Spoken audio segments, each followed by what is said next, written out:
Morning, everyone. We'll call this special council meeting into order at 8:30. Are there any additions to the agenda? Councillor Cunningham. So I'll make a motion that council provide unanimous consent to amend the agenda of the special council meeting of February 3rd, 2026 to add the following item, ATIA-Section 20, personnel in closed session. Any concerns or questions on that one? All in favor? Carried unanimously.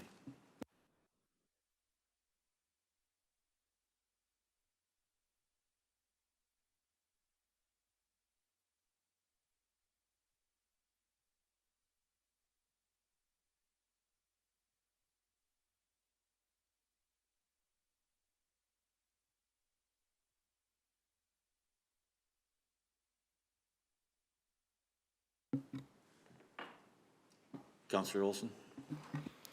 I make a motion that we accept the agenda with the amended motion. Yeah, however you want to put that. Thanks. Any discussion? Concerns? All in favor? Carried unanimously. Okay. Guess we better get down to business. 3.1, please.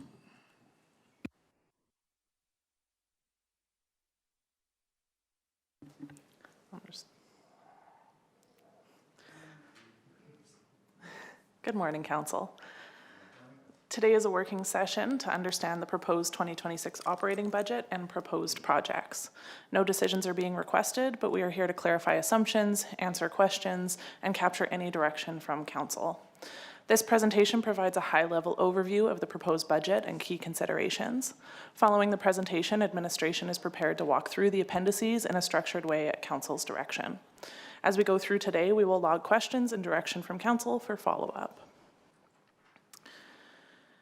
Just a base reminder that the budget was prepared on the budget guiding principles, which were adopted in June of 2025. They include alignment with Council's strategic plan, that each budget decision should support the goals outlined in the strategic plan, which ensures resources are directed towards the community's long-term vision.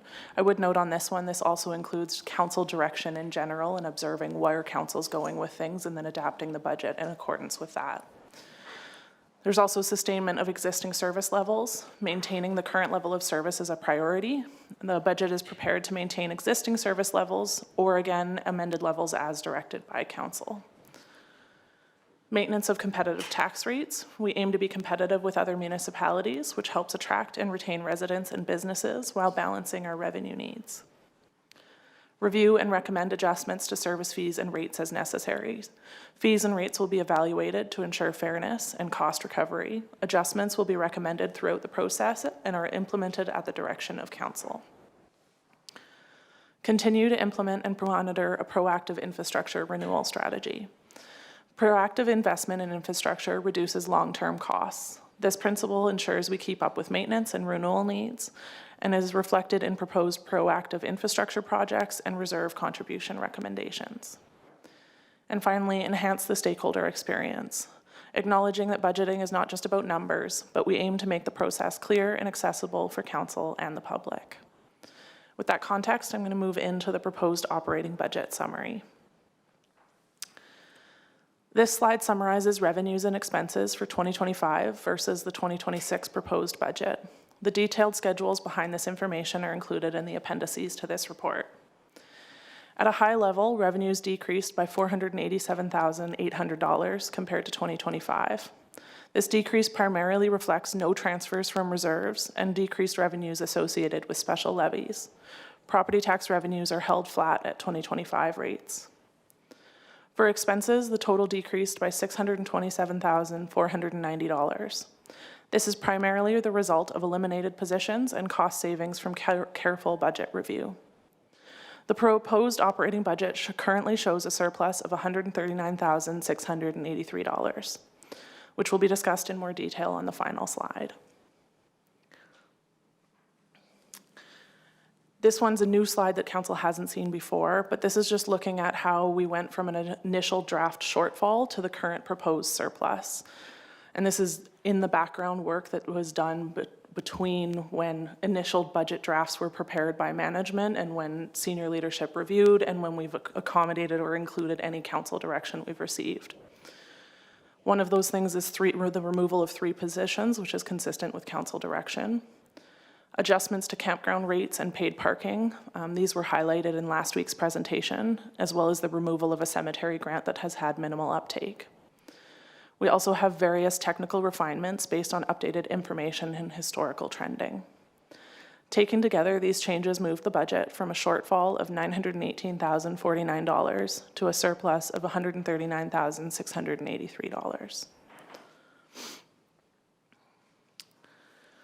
Then we just summarize the pre-approval projects that were done in September. They include capital equipment plan purchases, some continued progress on phased projects, some maintenance of existing assets, a couple operating projects, and 1 operating initiative.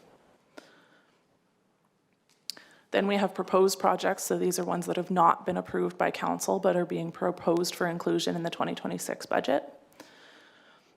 They include several things under maintenance of existing assets as well as replacement of existing assets.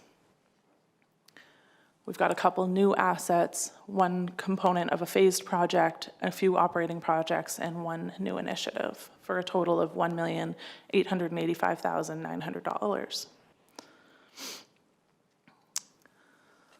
Lastly, we look at the allocation of surplus funds. So municipalities are required to adopt balanced budgets according to the MGA. And currently the proposed budget has a $139,683 surplus.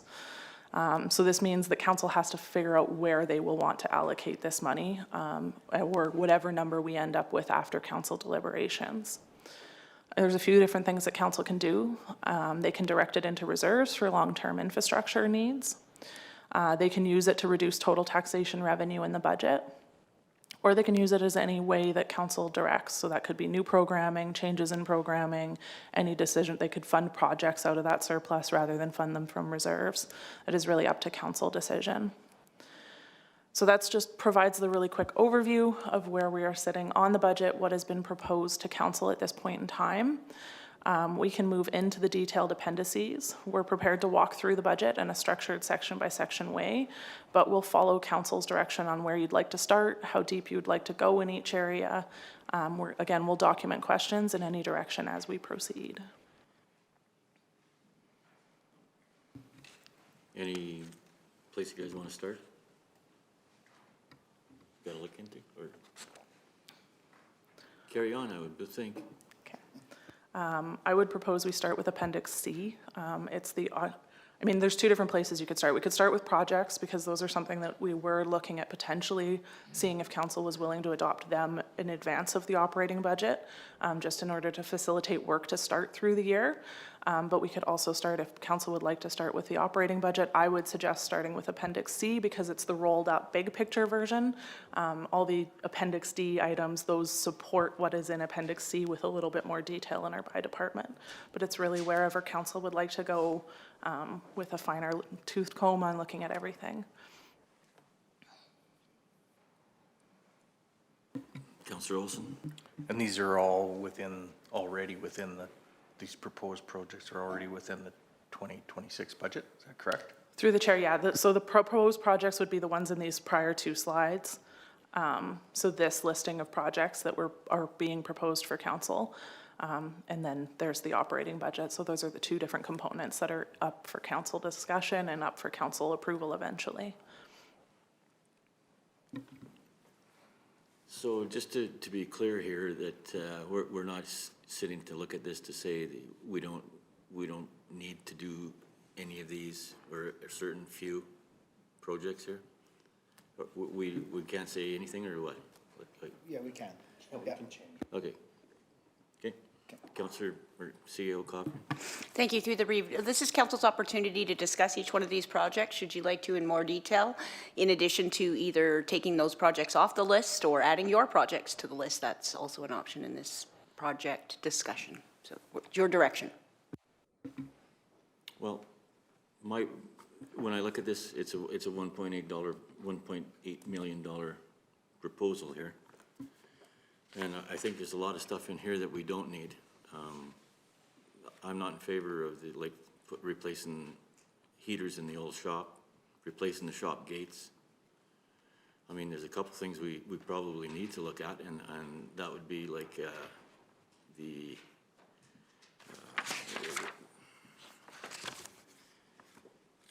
bridge file would be one, in my opinion. Maybe look at the landfill too. But, you know, there's lots of stuff here that we could cut that would help us out too. That's just my thought. Councillor Cunningham? So I know, I think last time we spoke of budget, we talked about the overhead door replacement repairs. Can you remind me again which building that was for? Salt shed? Salt shed. Salt shed, okay, thank you. So, I mean, we spent a day yesterday going through our strategic plan, which of course is not finished. So my thoughts would be, I know there was talk about, you know, is the old shop something we're gonna keep, or the Wyke shop? So to me, those are items that maybe we could take out at this time until we know going forward what the long-term plan is for those facilities. Councillor Olson? Yeah, because I'd like a little more information. I've been told that the white shop is needed because they keep the trucks warm and ready to go, but I don't know that, you know, for sure. I don't even know where the white shop is, to tell you the honest truth. I haven't had that tour yet, so. CEO Cochran? Hi there, through the reef to all of council. We can take that project, we'd be happy to remove that project until further decisions are made on that shop. That shop is being used to store equipment that does need to stay warm in order to function effectively. So we would need to look for replacement for that, but we don't need to do that project until you decide what you want to do with the shop.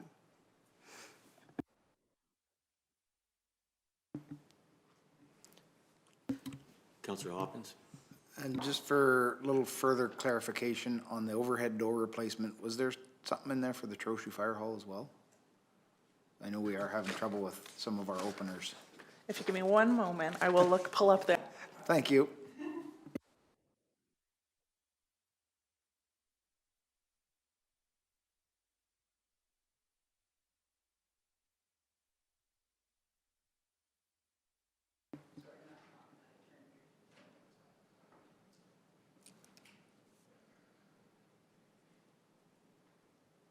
There is, the Trochu Fire Hall is on this. So there's replacement of 3 severely corroded overhead doors, the salt storage building, and then 4 overhead door openers at the Trochu Fire Hall, where sourcing parts is becoming increasingly difficult and reliability has decreased. And replacement of 4 overhead door panels at the carbon grader shed. That's what is included in that project. Perfect, thank you. If it would help council, I could bring up the first presentation that we had that has the more detailed project, just summary slides. And if that would help, we can kind of go one by one through all the projects and let council kind of have discussions on each of them. And if there's any that we're taking off, we will take them off at that point. And then when we come forward with proposed projects at the next iteration, those will be off of the list entirely. Yeah, thanks.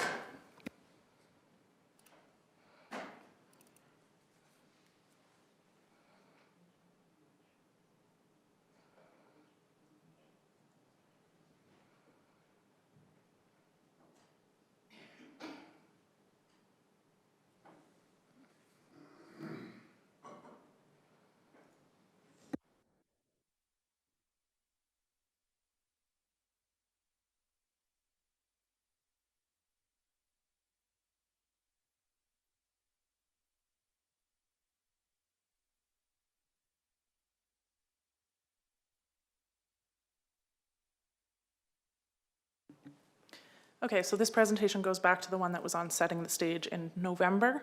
And so each project that's being proposed is included in this, and we can kind of go through one by one.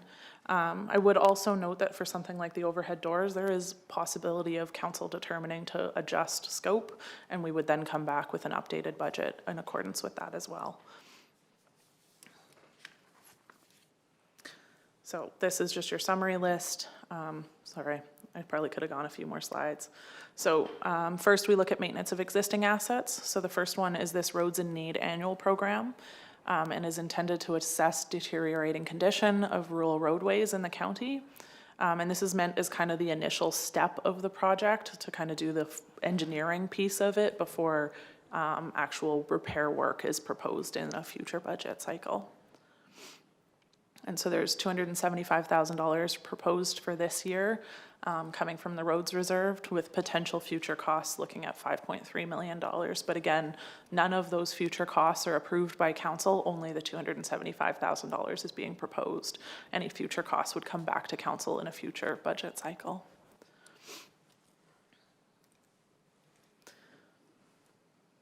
And I'll kind of, I guess I'll go through each one of these, and if council doesn't have any discussion, we'll move on to the next one, and if that suits council. Councillor Olson. So did you say this is for engineering study, the 275? Through Okay. the chair, yes, it's that initial, so it's, sorry, I have more notes on here. This program targets rural road segments that require urgent attention due to structural degradation, safety concerns, or inadequate drainage. So the focus is on feasibility study and design work to prioritize roadways, preparing the county to be shovel-ready for future upgrades and funding applications.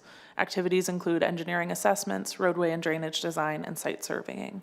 Construction, again, will be budgeted and implemented in subsequent years.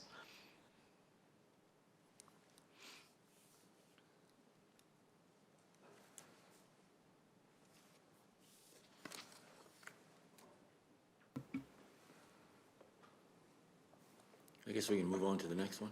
So I'm going to, just to clarify, I'm going to assume unless council specifically says to take this out, that we're okay to continue to include projects in the proposed budget in the next iteration. That's. Wonderful. Yep. I just Sure, wanted to thanks. clarify. Thank you. For sure. Next, we have a tower project. This involves either disposing of or maintaining and updating 5 communication towers that are no longer used for emergency services, because we now use Alberta First Responders radio system. The scope includes dismantling or selling unused towers and completing repairs and upgrades for those that still support regional broadband services. The project addresses legal requirements, safety concerns, and ongoing liability associated with tower ownership, while also supporting broadband access for local residents and businesses. The budget is $187,000 with no forecasted future costs, and the recommended funding source is the infrastructure reserve.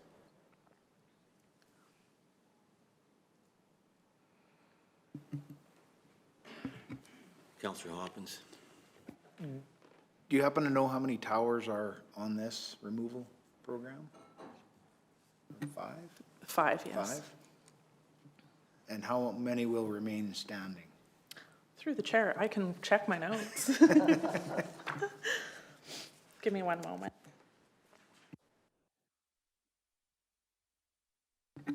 So we do have in section 4 in council's binders, there are the more detailed project descriptions of these. So this is what I'm reading from as I'm answering these. Disposal of the Torrington Fire Hall Tower, so taking that one down. Disposal of the Sarcee Tower, it looks like that one's a sale. Disposal of the Linden Tower, sell or take down.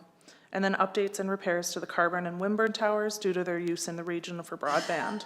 So again, we have 5 towers in the Kneehill County. So 3 of them are looking like we're gonna remove, and 2 of them are upgrades to ensure they continue to support broadband services. Okay, thank you.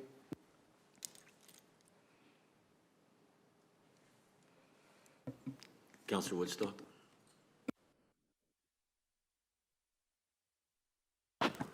Thank you, Ms. Van Merbach.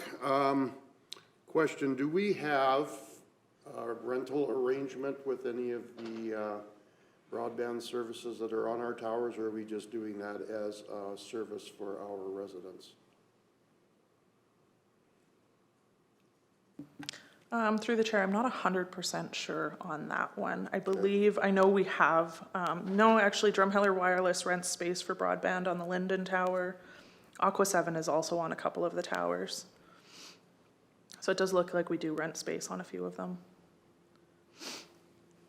Okay, thank you.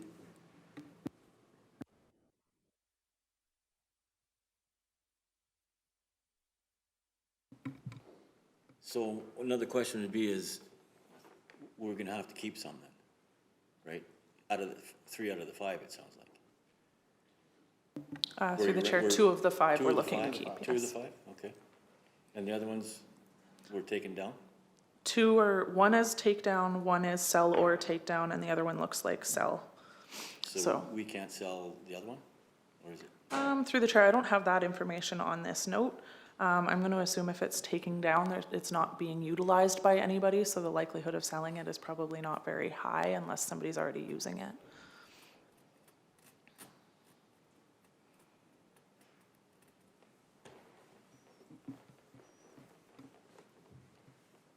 Any thoughts? Nope. Okay, thanks. Okay, next, we look at admin and FCSS parking lot repairs. So this project includes concrete repairs and safety improvements to the parking lots at the administration building and the Three Hills FCSS building. The work will address damaged curbs, deteriorated wheel stops, and the need for improved signage to enhance traffic flow and safety. The project reflects a coordinated, phased approach to facility upkeep, leveraging internal resources and immediate needs and capital funding for high-priority upgrades. The budget for this is $85,300, with funding to come from the building capital replacement reserve.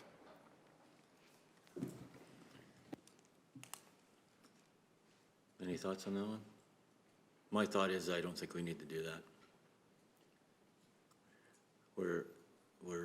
I've looked at it a couple times and I can't see that, us spending money on stuff like that, so. Councillor, or CEO Cochran? Through the reef to all of council, this parking lot here at this building has some problems with drainage, and we have cracked curbs, and we have flooding that happens in the spring, so we do need to pay attention to that and fix it, or the concrete's gonna further degrade. At the FCSS building, it is just crack seal, so it's very minimal repairs, but this building has been on the list for a number of years to be repaired.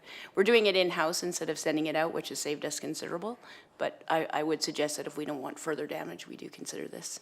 Thank you.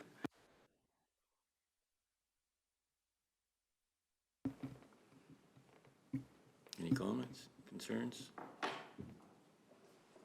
Councillor Woodstock? Well, I look at this project as more of an upkeep project than a replacement project. If you don't seal the cracks in your parking lots, infiltration of water goes in there. We lose the stability of the product, and eventually it becomes a major repair.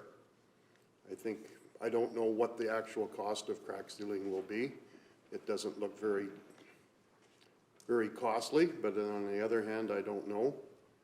But I think if it's one of the things that we need to keep our building infrastructure up, it's important that we keep our building infrastructure up. Councillor Anderson? I agree with maintaining the thing, but I think we have to get a shared cost. We're doing this for everybody else in the municipality as well. We're picking up already more costs for the FCSS already. Now we're going to add more costs that we're not sharing with the other people. We have to be, what's that? It's our building. I realize that, but if we're supplying the building and we're maintaining it, maybe we should be getting an adjustment for our ratepayers, you know, even up the costs. I'm not saying that we shouldn't do it, and I've never said that we shouldn't do it. I'm just saying it's not showing fairly across the whole municipality by us continuing to maintain and everything like that, but not seeing some benefit to our own ratepayers. Councillor Olson? Yeah, I'm just, how often are we upgrading these surfaces, and like, is this, like, how many years apart has it been since we maintained anything? Or is this something we just budgeted for annually and we maintain stuff? Yes, through the reef to all of council. So this project, like I said, 2 years ago when I started, it was on the books to have an engineering review for $45,000. We canceled the engineering review. We had a review done internally to have the concrete looked at and assessed by our staff. There is a ton of erosion and damage with the concrete. As I said, there's some drainage issues. The culvert wasn't built correctly to properly drain our parking lot. So this has not been fixed or corrected. It's a building issue from when we built the building. And we've been slowly, coming to the point where we now have to do something about it. So we can't let it further degrade, because if you come in the spring, you'll see that the runoff is not great, and we need to do that repair to the culvert runoff and to the concrete. We're also adding flags, so when we're doing snow removal, we won't have the plows hitting the curbs and wrecking the concrete. The FCSS building, I don't know, and I haven't got a text about when the last time that building was done, but it's very basic maintenance. It's a very small part of this fee that will be required to repair that parking lot.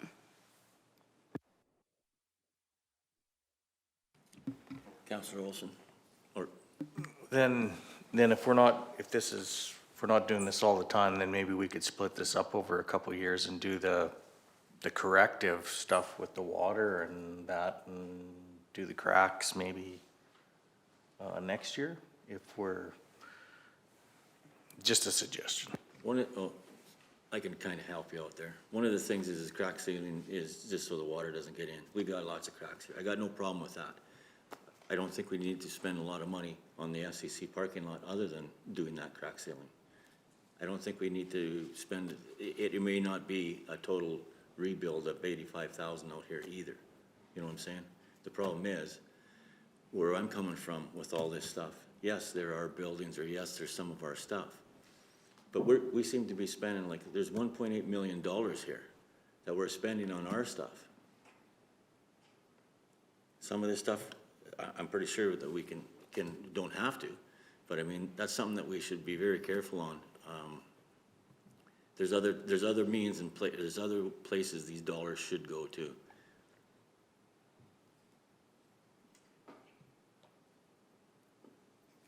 Councillor Penner? My comment would be that if it's been identified as an issue that needs to be dealt with, that's been deteriorating for a few years, then I can see where this parking lot needs to be looked after.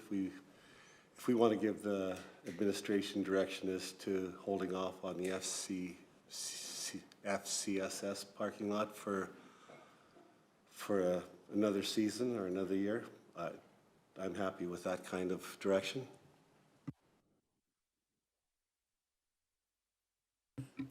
Just a quick question. That was just crack sealing up at the FCSS. Crack sealing is nothing. I just didn't, at one time, they were gonna actually go into there and pave. That's what we didn't wanna do. And that's why we needed to look at this 85. Most of it's gonna be here, correct? Yes. Yeah, okay.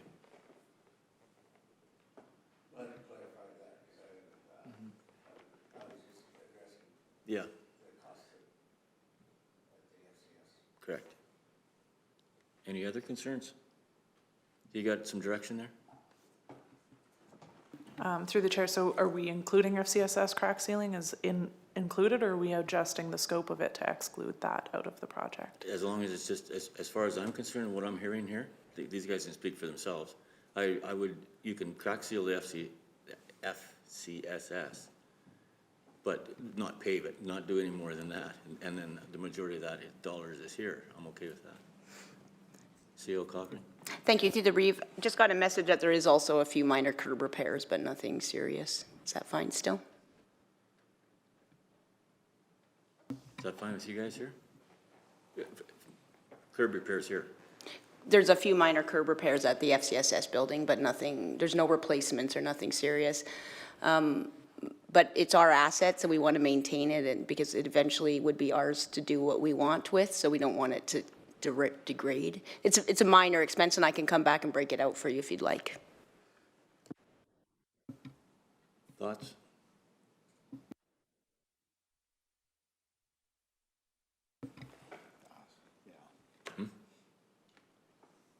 I'm okay with that, if everybody else is. Yeah. Councillor Olson? Yeah, I guess I'm just not sure what we're saying, or we're okay with the 85 then? Is that what we're? Okay. Okay. Then we look at replacement of existing assets. So the first one is overhead door replacements and repairs, addressing priority replacements and repairs for overhead doors and related components across county facilities.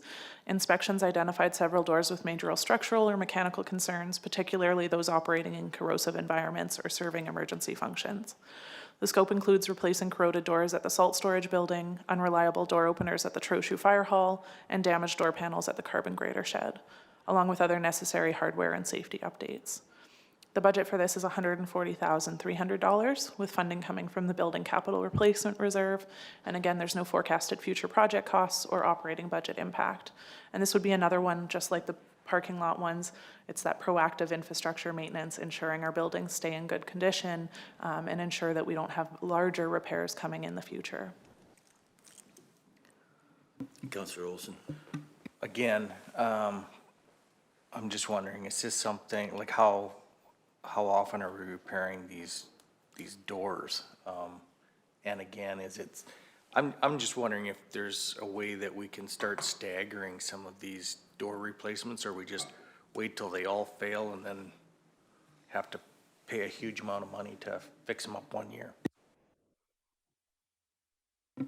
CAO Cochran. Thank you. Through the reef to council. So the doors that are included in this year's list are doors that are absolutely in need of repair. They're going to fall on someone's head.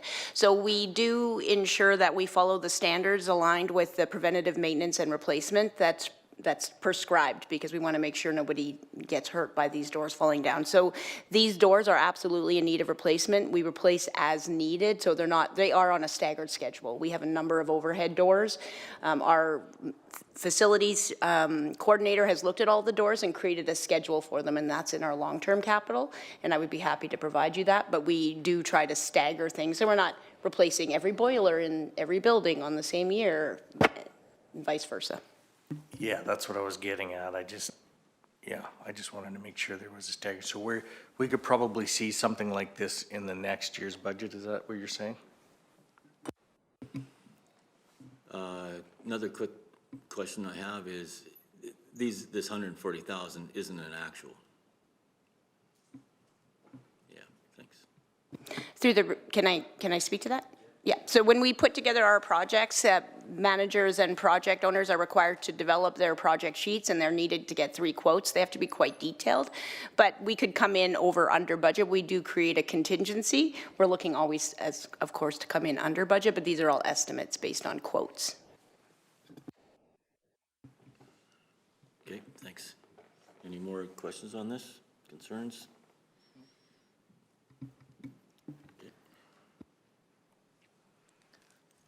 Okay, the next one is the South Shop Gate replacement and security upgrades.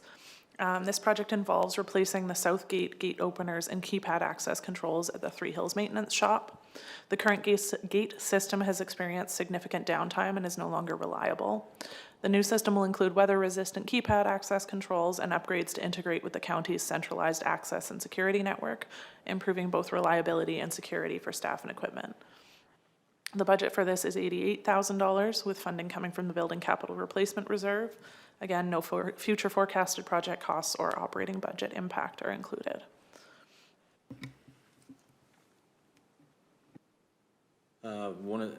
This one here, I'm not in favor of. That's the south gate at the shop. We need to go down and have a look at stuff like this. The south gate isn't used that much. We need to be looking also, this all ties into the old shop, white shop, etc. I think we should have a look at this first, or push this a bit rather than approve it right now. My thoughts? Anybody else? Councillor Woodstock? I'm under the assumption that we had our people look at this system and determined that it was unreliable, and the only way to fix it. How do they do it now? Obviously it's saying trenching in a new cable, so that's to upgrade the security on that gate. Are we having problems with people accessing that don't have the credentials to access there? Through the chair, I know we had that with the other gate problems. I'm not sure that we have that with the south gate problem, but there was a contractor looked at it in conjunction with our facilities department and confirmed that the gate system has reached its end of useful life. So the significant downtime does create operational concerns when that gate is not able to be used.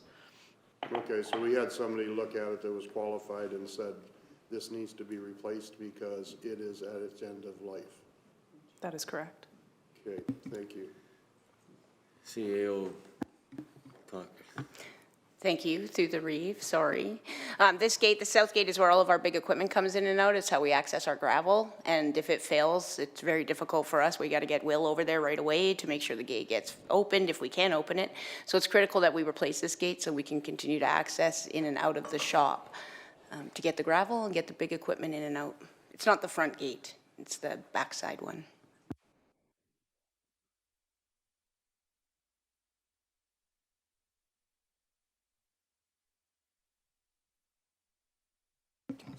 Councillor Olson?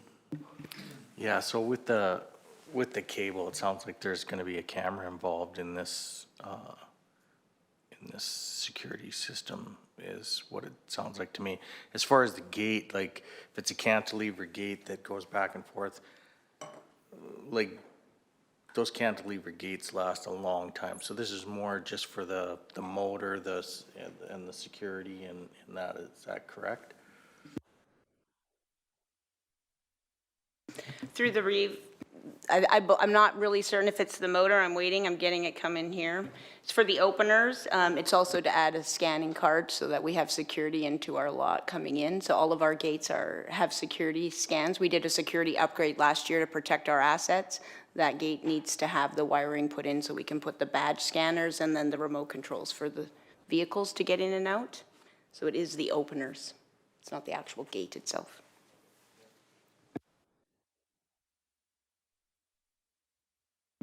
My thoughts, once again, are I'm not sure that we should be doing this at this time if we're going to look at that area and with the shops and stuff like that. That's just an added expense here. That you know, if we decide to do something with the old shop or whatever, I mean, the other concern that I have is the gravel pile in there. I mean, why is it in there, right? I don't, you know, Mike, that's something we need to look at and discuss. Just a comment? I'm fine then with postponing this project until a further date.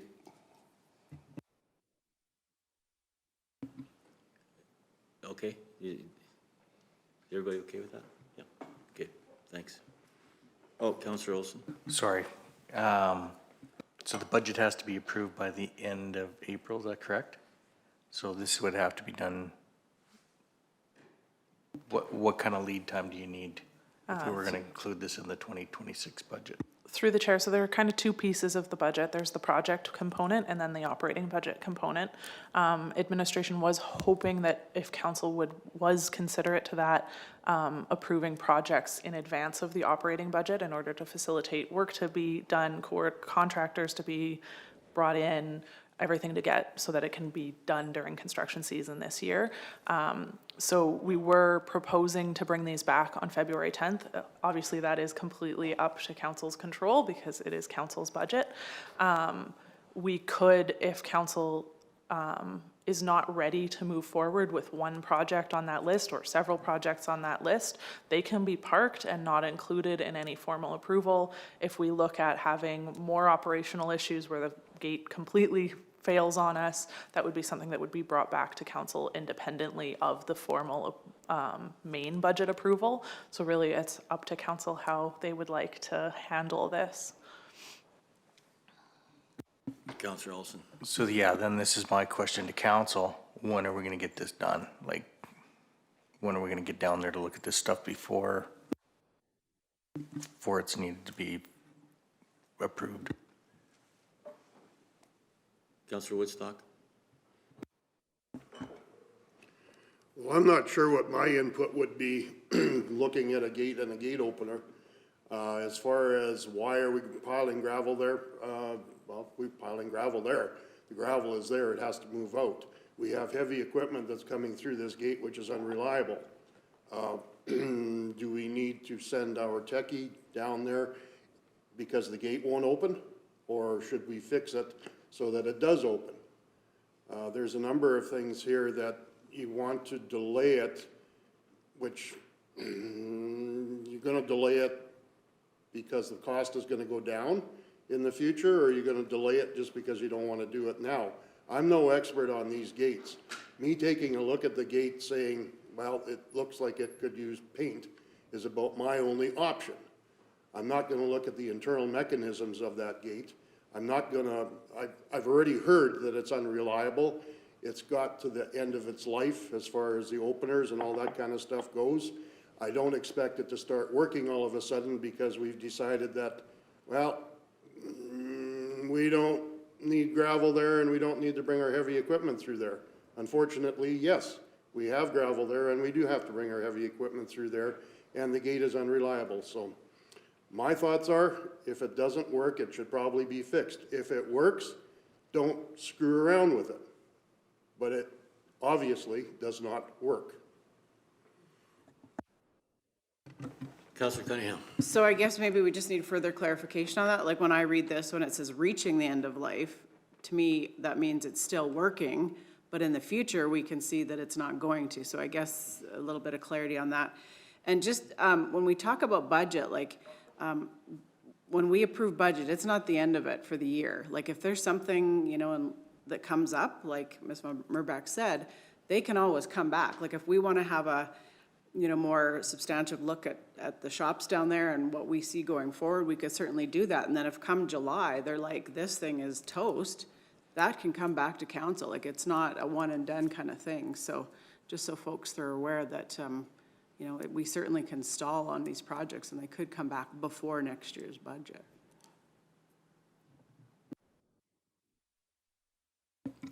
CEO Cochran. Thank you, through the chair. We can absolutely stall on the project, but this project is one that is already failing, and we have to prop it open often. So it's a security risk, it's a time issue, it is something. So when we looked at the budget for anything that we're recommending in our capital plan, we were very clear about only things we have to actually do. So we don't have anything on this list that we don't feel is really important and necessary to do. That was critical for us in our planning. So it is failing. I would recommend that we do replace it. However, we can certainly pause and come back to council later in the year, but there is a risk that we continue to lose time and energy with this. Councillor Olson. Yeah, I guess, you know, with regards to Councillor Woodstock, I agree that what they've assessed is probably the gate is failing. I guess as part of the question was whether we need all the fancy security stuff with this upgrade. I think that's one of the questions. The other thing is, I mean, if we need to do stuff and just, if we're gonna go through some of this stuff quick, then I recommend cutting some of this. So I would say, you know, I'd be willing to approve something right now without having to look at anything if we dropped it by, you know, $10,000 or something. That's my feeling.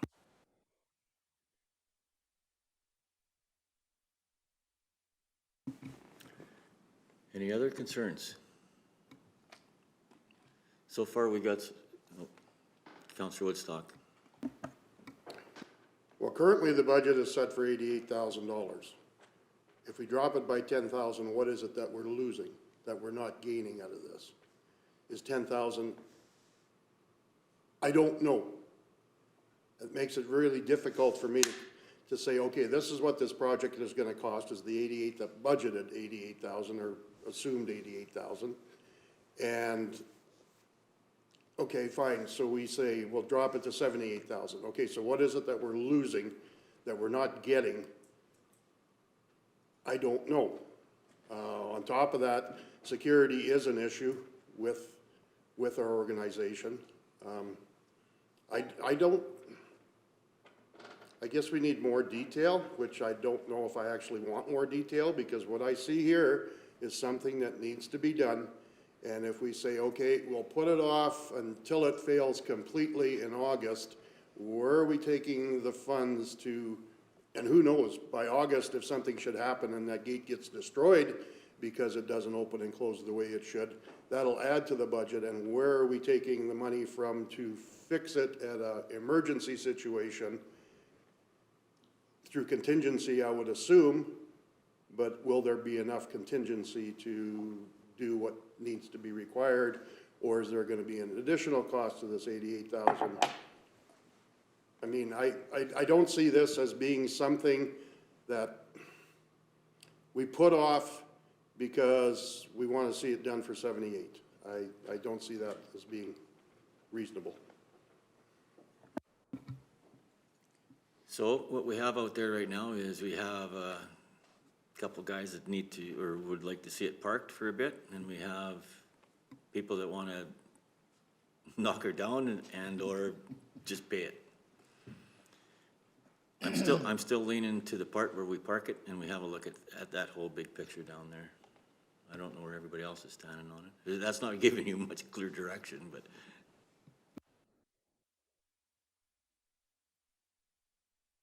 CEO Cochran? Yes, through the chair. So one thing we could do, although it is a medium risk on our risk matrix around security of our buildings, we could lose the trenching and the security access. That would reduce the cost. But again, when we did our risk matrix, our security to our buildings and access to our buildings was defined as a medium risk through, and RMA has provided us with many credits to upgrade our security systems and given us probably over $80,000 over the past year to ensure that our buildings are secured. So that's why this is included in that, because that is the last door at this building that needs to be secured so the whole shop is safe.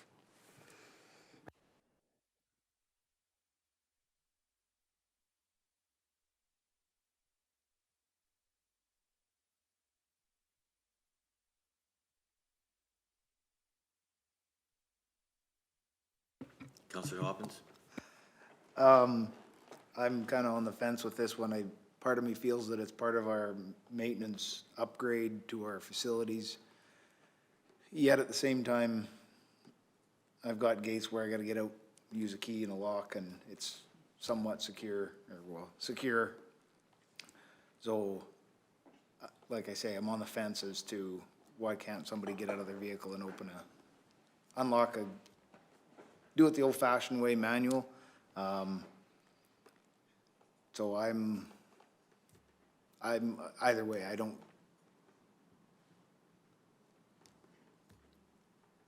Councillor Woodstock. Councillor Woodstock? Again, I don't, is there actually a manual way to open a heavy gate like this without safety being a problem? I don't see it being, that becomes an issue. I'm gonna leave it at that. You know how I feel. This needs to be replaced. It's scheduled to be replaced. Whether it gets replaced in this budget or whether it totally fails and we end up with additional cost in July or August or March, for all that matters. I think this is being proactive. I think this is saying we recommend that this be done for our security. I think it has to do with also insurance. If we have a breach there and we lose a bunch of equipment, our insurance is gonna cover it, but is our premiums gonna raise? I would rather us do it the right way than sit back and say, hey, let's cheap out and see if we can make it last another year, 2, 4, 10, I don't know. I think fix it, be done with it.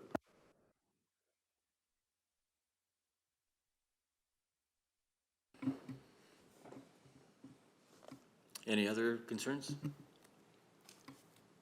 I guess with Councillor that being said, Councillor Woodstock, I would feel that we can go ahead with this, 88,000. However, there'll be a few more on the list that I won't be in favor with.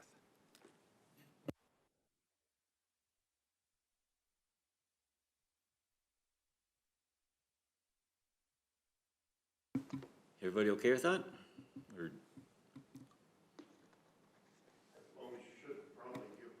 yeah. Yeah.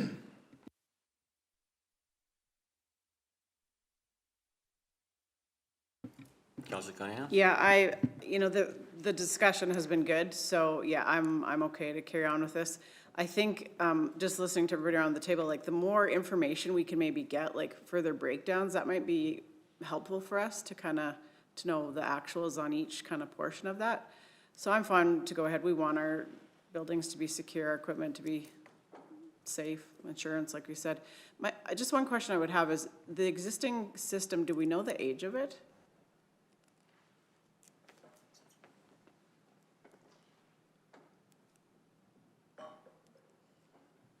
No, yeah.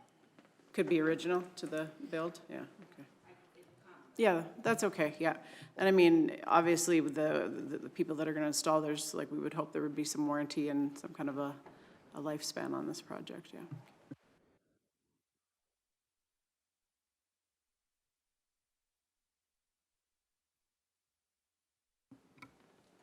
Councilor Anderson, any concern? Not having seen it, not knowing the available gate opening, I don't know whether a push button system is less safe than any other kind of a system. I can't say it's worth it or not worth it. Councilor Olson? Yeah, I am leaning to, I don't like this, but, so I'd rather have the time to look at it properly, I guess. This is a little different than the overhead door situation. Overhead door can fall on somebody. So if I'm looking at things to cut, yeah, the safety fact of the overhead doors trumps this door. And can we not, if we're going in and out during the day, can this gate not be left open? Is somebody gonna go in there and steal gravel or the heater out of the white building or where? I don't even know what's all down there. I'm just saying, yeah, that's my opinion on it, sorry. CEO Cochran? Thank you, through the Reeve, not to be the boo-boo, but it does keep our yard safe so that we know who's wandering around in the yard. I don't feel comfortable with my employees not knowing who might be in the yard. So it keeps the gate secured. That gate was installed around in 1990, so it is due to have some work on it.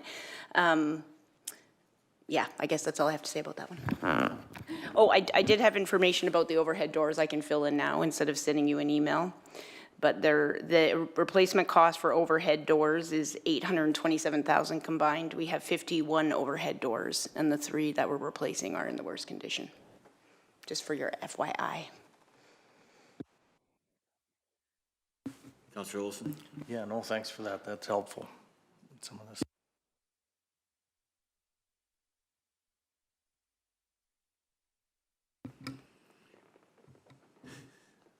Councilor Olson? Or, no, pardon me, Penner? I'm fine with this project. Let's move to the next one. Okay, so I'm hearing that that is staying in the budget. Thank you. Okay, this one comes the heater replacements at the Old Three Hills shop. I know there is some discussion on this one. It's the replacement of 5 radiant tube heaters and 1 forced air furnace at the Old Three Hills maintenance shop. These units have reached the end of their useful life, and the budget for this is $61,600 with recommended funding source coming from the building's capital replacement reserve.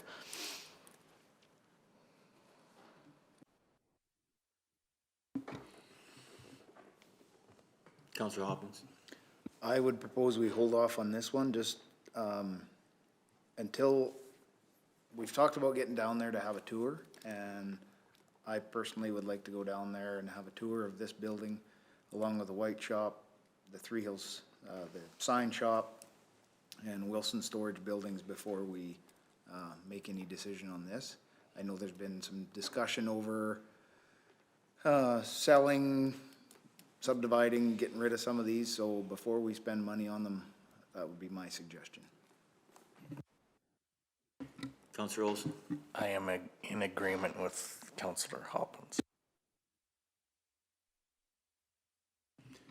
CEO Cochran? Sorry, through the Reeve, if we plan on selling something that's in our yard, we would have to subdivide our yard and go through the whole planning process, public hearing, risk assessments, new gating, new safety. You're aware of all that? Okay.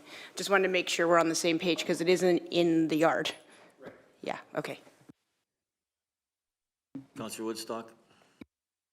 Not sure if anybody can answer the question, but I do have one question on high-risk rating. Is that high risk for fire, or what is that high risk all about? High risk for failure, high risk for fire? Yes, through the reeve, it's a high risk of failure, and if it fails, we have equipment in there that will freeze up, and it's not good for those equipments to be frozen, so that's why it's on here. We need to find an alternative storage space that is warm for the equipment that we currently have in there. Counselor Cunningham? So again, like it's been mentioned, like I think it's gonna be helpful once we've had a tour. I mean, I've been in the main shop. So is there no room, like for what's being stored in the old shop, is there no room for storage in the main shop? Really? Wow, okay. That's a ginormous, what's the square footage on that shop? Do we know? I'm not sure of the square footage, but through the reeve, if you'd like to recess, we can go down for a tour if that would help. Like, I've heard the 2 or 3 times, 4 times this morning, and we're not hiding the buildings. We'd be quite happy to take you around. It's more of making sure that all of council's available at the same time, but if you'd like to take a recess and head down to the shop and take a tour, we'd be happy to do that.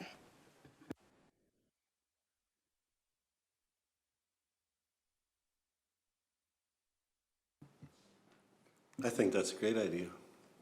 We seem to be struggling with these things, so maybe we just get this done this morning and then we can get on to the next thing. Yeah, I'm okay.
We'll go into session here at 10:47 and carry on where we left off.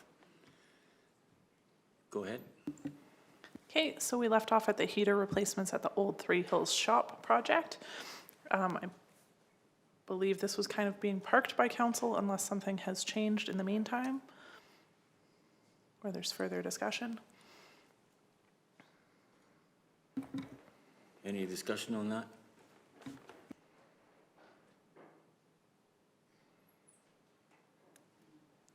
So this one is not being included in the proposed projects going forward?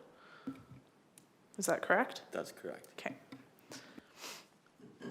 The next item is the body cam system replacement.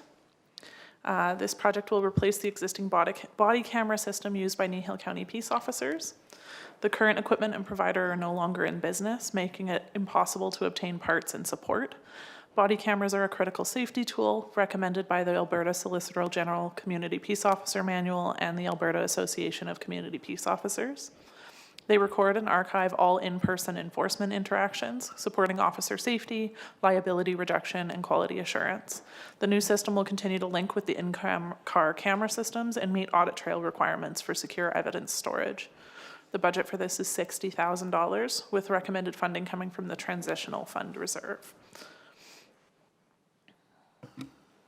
There was a little discussion on it prior to that, was there not, about, or last time, where, Lorley, I think you brought something up about, Well, I don't remember what I did yesterday, so, but no, but in saying that, like, I think last term we did get new cameras, right? And I mean, we're living in a day and age where it's hard to, you know, the companies go to business, there's not much we can do, but, like, they're not that old, is that what you're thinking? We had chatted about I that. thought you were talking about that, yeah. Yeah. But again, if it's like, when the equipment's no longer available, it's, you know, I get that, right? But, and there's no guarantees, or even if you have a contract, if the company goes under, yeah. Councillor Olson? Yeah, is there funding for this provided by the government other than what we put in? No? Okay.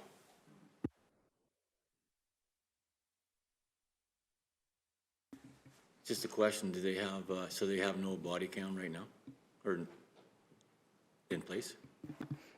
Through the Reef to Council, they have body cams right now, but they're failing and the parts aren't replaceable. And they're 4 years old. So we currently need to upgrade them, and it is an important safety feature for our officers when they're in the field. And they were $1,300 when we bought them. That's what I just got in my magic box. Oh, sorry, 13,000. I missed a zero. That was a little, that was, wow, that was cheap. No, 13,000, I apologize. Any other concerns or questions on that? Seems like a lot of money, but I mean, it's one of those things you gotta have, I guess. Yeah. Everybody okay with that, or? Yep. Okay. The next one is some 1-ton snow blades. This project proposes to replace 2 existing blade units currently mounted on county's 1-ton trucks. Both units are near the end of their operational life and require frequent maintenance. The replacement will involve sourcing and installing 2 new blade assemblies, which will be compatible with the trucks already in use. Replacing the blades will reduce repair-related downtime, improve operational efficiency, and ensure that the county continues to meet the expected level of service in hamlets and residential zones. The budget is $55,000, with funding to come from the Capital Equipment Replacement Reserve. Councillor Olson? Yeah, we just looked at these, and after looking at them, I am not in favor of this. At the most, I would do half the budget, do one, and then use the parts for the other 2, you know, cobble together what they could from the other 2 to get through. That's the most I would do, probably. That's my personal view, by the way. Well, yeah, that's great. I think it's everybody's personal views, but I'm not in favor of this either. I think those 2 can be fixed.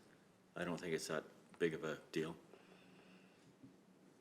Any other concerns or questions? Counselor Woodstock? Could we get someone to determine what it would take to replace one and make one out of two? I think what I'm seeing is the failure on both of them is exactly the same. It's the blade itself.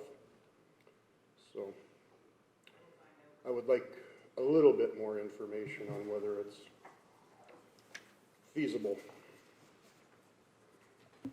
Counselor Hoppins? Or at least replacing the blade, the front dozer portion. It seems like they weren't having any problems with the hydraulics, the lift mechanism, the frame itself. It was just what I would consider the orange part of the, if we can replace just that instead of the whole, might save us some money. Counselor Fenner? If I understood Mike Conklin correctly, I asked him that question when we were out there. He has been unable to find any blades to replace those. I mean, that's just what I thought I heard from him, but we can wait for an answer if. But maybe we should skip to the next item then while we're waiting for information then? Yep. Okay. The next one is capital computer purchases. This is an annual item that the amount varies each year, but we actually have a contribution within the operating budget that funds these replacements. This year, we're looking at replacing 9 laptops, 1 printer, and the on-premise WatchGuard server, all of which have reached the end of their service life and are scheduled for replacement under our IT capital replacement cycle. The budget for this is $49,500 with funding to come from the IT reserve.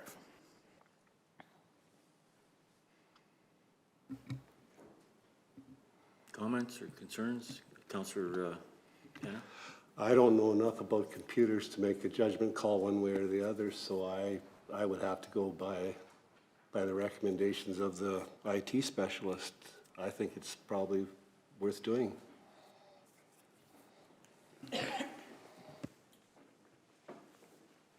Oh, Yeah. Counselor Olson, yeah.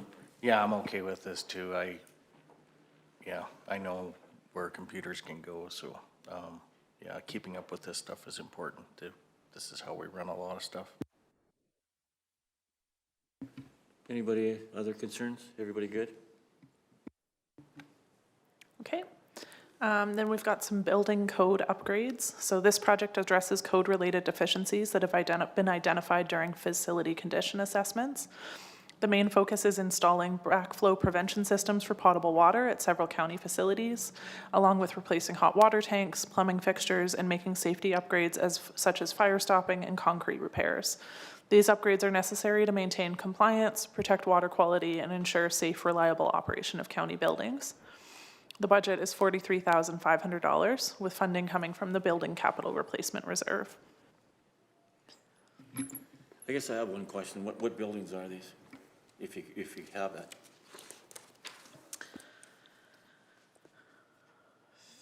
Through the chair, there are backflow prevention systems to be installed at the Acme Grader Shed, the Three Hills Sign Shop, the Wimborne Water Building, Torrington Water Building, Old Three Hills Maintenance Shop, Torrington Fire Hall, and the Three Hills Wike Shop. And then additional scope includes replacing hot water tanks at the Old Three Hills Maintenance Shop and the Wike Shop, along with plumbing fixtures and hose bib replacements at both sites.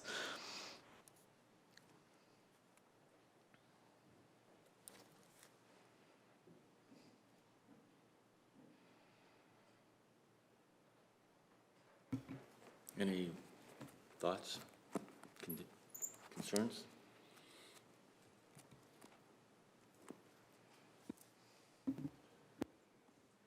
Counselor Olson?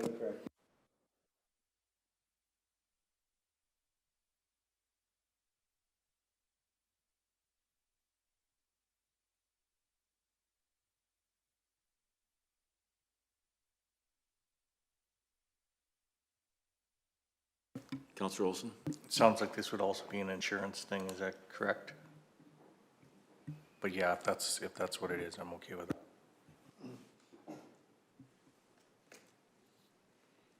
Any other concerns? Nope. Okay. Okay, then we come to the sign storage building replacement. This project will remove the existing sign storage structure and install a new C-can outfitted with interior lighting and shelving for storage to accommodate signage inventory. The new unit will be positioned for easy access and will serve as the county's designated sign storage facility. The replacement is necessary due to ongoing deterioration and water damage in the current building. The budget is $11,000 with funding coming from the Building Capital Replacement Reserve.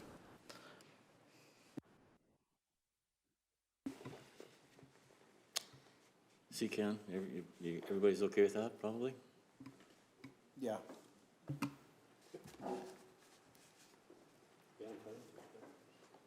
Counselor Olson?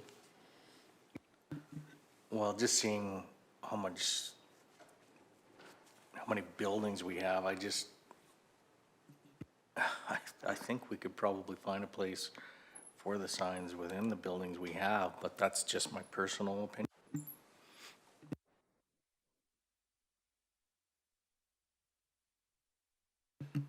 Counselor Hopkins? I was just gonna say that, although there's a lot of buildings, down at our facility, and it was great to tour them to see kind of what's in there and where the space is available and where it isn't available and what's being stored. There is, the one building does have a lot of items going off for auction right now, that takes up quite a bit. And I kind of compared that to the space of a C-can. I don't know if we can use that space to hold signs.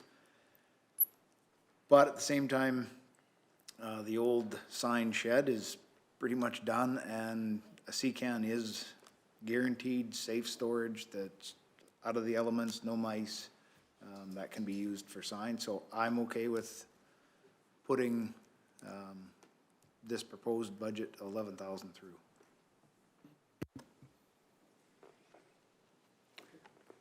Yep. Oh, pardon me, Counselor Woodstock?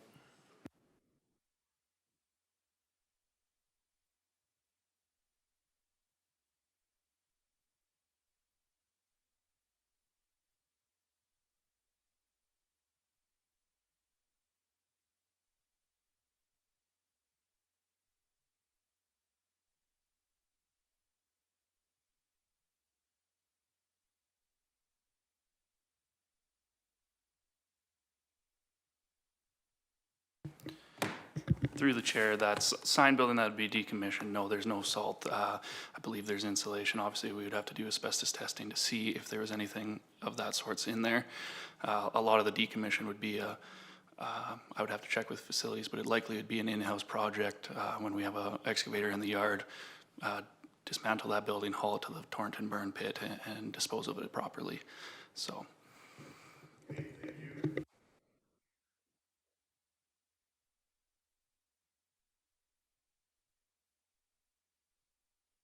Yep, we're good.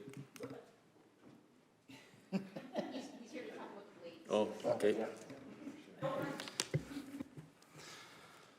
Through the chair to the rest of council, so our 1-ton blades, we have had repairs done to them. We have replaced hydraulic motors in the past. We have constantly dealt with hydraulic line issues on those. That being said, the quotes that we were provided were for a full replacement. I just went back in to make sure that I was providing you guys with the correct information. This includes in-cab controls, the mounting systems, everything. So that being said, what I understand from council's concerns, we can definitely go back on that one and get some different quotes to see if we can just purchase the front portion of the blade, not touching the controls in the truck. On the other hand, those controls in those trucks obviously will come into play as a repair and maintenance on a vehicle in the future.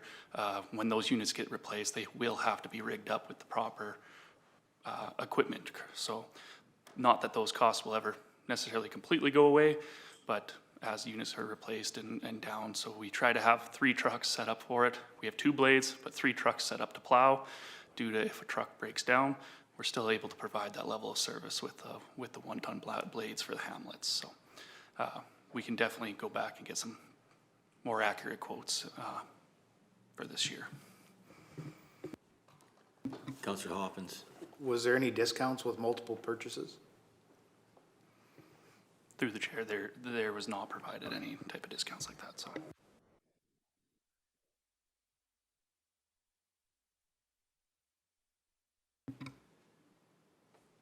concerns? Change your mind on anything?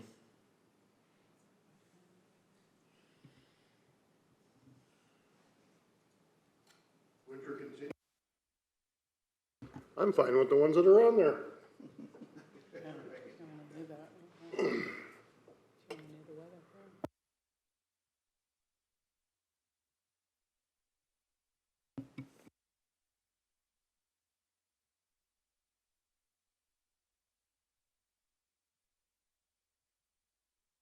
You know where I'm at on it.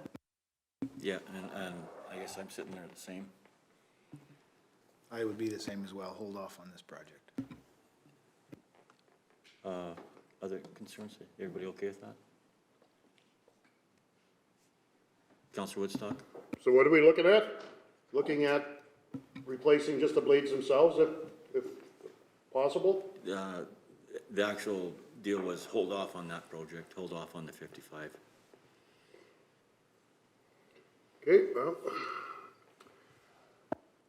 Counselor Olson? Oh, CEO Cochran. CEO Cochran? Sorry, through the reeve, would you like us to come back with further quotes to break it down further, or you just want to table the project for now? Counselor Olson? Yeah, I'd like to see what you can come up with, as far as different quotes or even a different design, because if that's possible, I'm not trying to put added time and pressure on this item.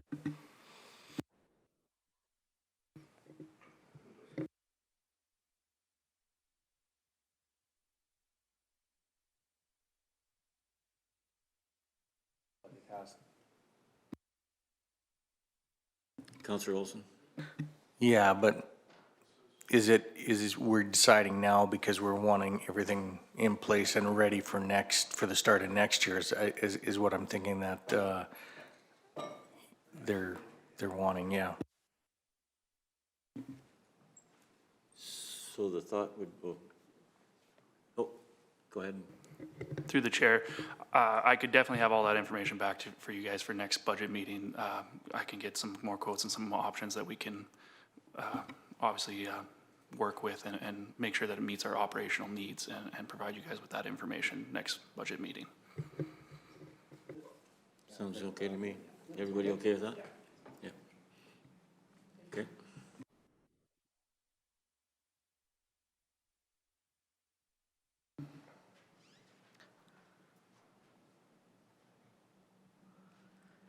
Okay, so the last one under replacement of existing assets is the Meehan Cemetery fence replacement. This project will replace the plastic fence on the east side of the cemetery with metal post and chain style fence similar to the one in place at the Torrington East Cemetery. The replacement is necessary because the current plastic rail fence is breaking down and a section is falling over.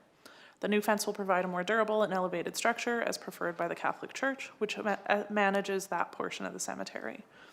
It includes the removal of 4 gates and the installation of new fence along the required length. The budget is $8,800. $5,450 of this is to be funded by the Catholic Church itself, and $3,350 is to be funded from the Parks Reserve.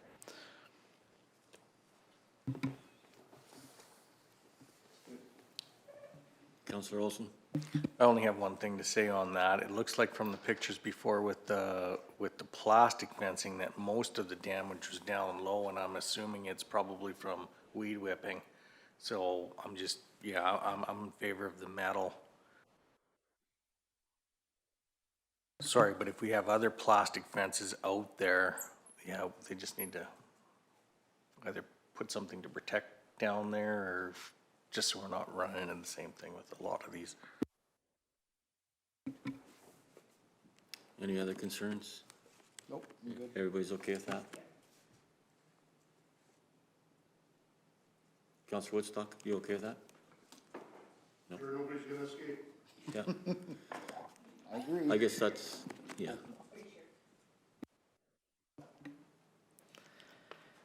Okay. And we move on to new assets. The first one is the Class 3 landfill cell development and approval. So this project will engage a consultant to design a new landfill cell, produce engineered drawings, and submit for approval through Alberta Environment and Protected Areas for construction.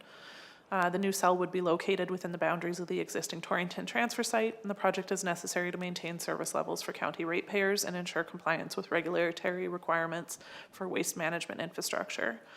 The budget for 2026 is $275,000 with funding coming from the infrastructure reserve. There is forecasted future project costs of $1,958,000. Again, this is a forecasted amount. The full amount would come forward in a subsequent budget presentation, budget year, not just for this year. So only the $275,000 is being put forward for approval in this budget cycle. Councillor Woodstock? I'm just wondering if anybody has any sort of idea on what the projected timeline would be for the environmental approvals and for construction to actually start. Because I'm thinking environment is going to be fully involved in something like this.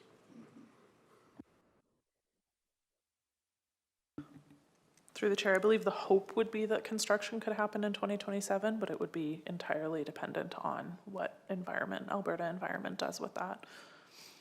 And that could then be something that would be, once that's approved, be done through council as a separate project outside of a normal budget cycle, depending on the timelines of that. Are we right full out there? Are we? I think there's 5 years airspace? Councillor Olson? So would this be for the same class of cell as we have right now, or would we be upgrading this to handle more product? Through the chair, it's not an upgrade from what we have. It's the same classification. Well, the process would be is to get the consultants in to have a look at it first, right? So that'll dictate what we're doing, basically. Yeah, I'm fine with this. I'm good with it. Yeah, I am too. Everybody okay? Okay, this next one is Peace Officer in-car radio installation. This will install 3 10-watt AFRAX radios in Peace Officer vehicles. This will increase the area in which peace officers have reliable radio coverage, acting as boosters for their handheld radios. This addresses current gaps in coverage, especially in areas such as the River Valley to the west, where officers cannot always reach dispatch. Enhanced radio coverage improves officer safety and ensures compliance with hazard assessments that require reliable communication. The budget for this is $33,000 with funding coming from the Transitional Fund Reserve. There are no future forecasted project costs or operating budget impacts.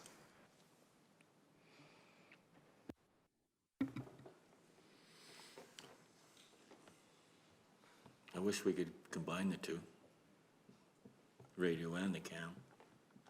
Yeah. So we have no service as is, right? Through the chair, there are areas where the handheld radios are not able to access dispatch. So yes, this would, we have service in the majority of the areas of the county, but there are some areas where there is not service, so they do not have access to dispatch in those areas. Councillor Olson? So if I'm understanding correctly, so if they go back to the truck has service. It's when they're out of the truck, between the handheld and the truck, they're not getting this correct service? Through the chair, I believe right now they have the handhelds and the handhelds don't always have service. So putting it in the truck would ensure that that acts as a booster and they always have service whether they're with the truck or not. Okay, thanks. Councillor Hoppins? For myself, this would be a safety issue. If something happens to one of our peace officers and they can't get back out to dispatch or another peace officer, we've now left that peace officer vulnerable to injury. There's a lot of unknowns out there, so I think this is a safety issue for us. I think my personal opinion, we have to proceed with this one. Comments, concerns? Everybody's okay with that? Okay. The next one is Armadillo traffic counters. This is purchasing and installing a second set of 2 traffic counters to be used at various locations throughout the county. The counters are used to verify both volume and size of traffic utilizing the road network. The data collected supports future road planning, maintenance scheduling, as well as grant applications by providing accurate traffic information. The budget is $15,400 with funding to come from the roads reserve. Any concern, Councillor Cunningham? Just a question, I probably asked you this last time, but, how many do we currently have? Through the chair, we have 2 of these traffic counters that were purchased during the 2025 budget, yes. So if we had 4 of them, would they always be in use? Like, because I know now when I see them the odd time, like they're swapped around and stuff, but 4 would be constantly in use, would be my question. Through the chair, that's my understanding, is the intent to have 4 constantly in use collecting data, yes.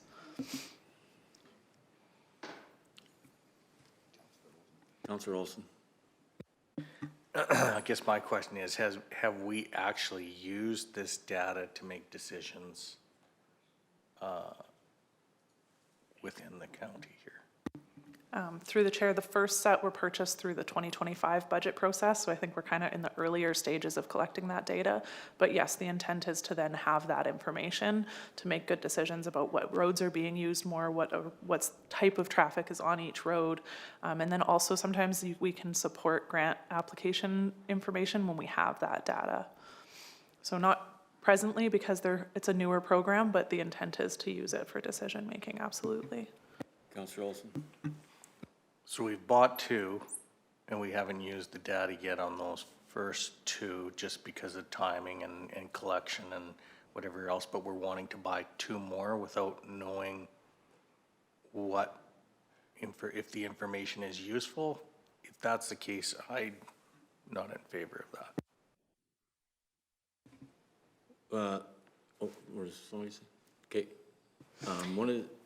Were you? You go ahead. Okay. I'm not in favor of buying 2 more. I mean, these things, there's 2 out there, they set them up for a month, different areas or whatever, a month or 2 months, they can move them again. To me, it's just another little bit of overkill. CEO Cochran. Thank you. Just in conversation with Mr. Conkin, he just sent me some data. They're going to be bringing it to the February 17th meeting on the data that they've collected from those 2 counters. So if you'd like, we can park this and talk about it more at the COW meeting so you can get a sense of why they feel the need for 2 more. Councillor Cunningham. Yeah, I'm in favor of parking it. I can also forward council an email. I know I had a call from a ratepayer, a text from a ratepayer last year that said, what is that on the road? And so we actually determined that there was a traffic counter. I'm just going back to an old email. It does give you the total amount, and then it does break down a little bit by size. It can tell whether it's a semi or a passenger vehicle, but cannot see the difference between a semi for ag purposes or oil and gas. So I think, like you say, it's fairly new, and yeah, it would be interesting to get a little bit more information. But I would like to see too a little bit more how they're using this data in decision making going forward. Everybody okay to park that? Yep. Okay. Next, we have bridge file 02288. This is the first step of replacement of this bridge. This would be just the engineering consultants to complete design work for the replacement. The bridge currently has a low structural rating of 33.3%. The design phase will include engineering assessments, preparation of construction drawings, and cost estimates. Completing the design work in advance ensures the county is ready to proceed with construction when funding becomes available and supports future grant applications. So the budget is $275,000 with funding coming from the roads reserved.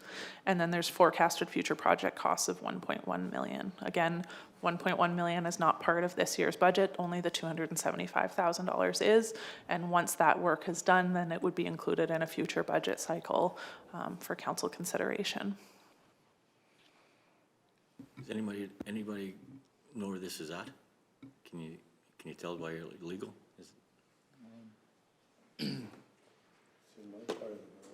28, 24? Would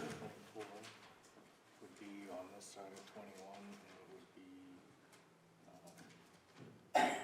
Is that just on the North Township 290?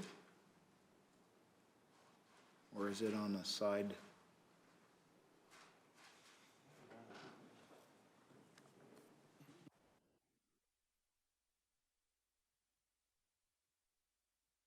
I think it would almost be in Well, Jerry's, yeah. no? This is Township 28.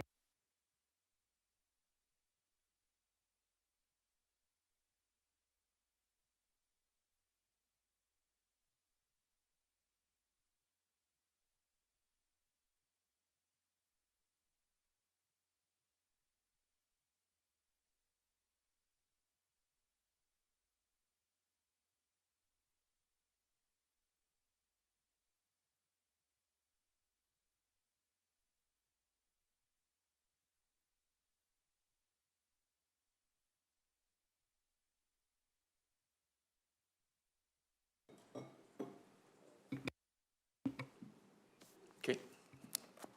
Any concerns or on this one?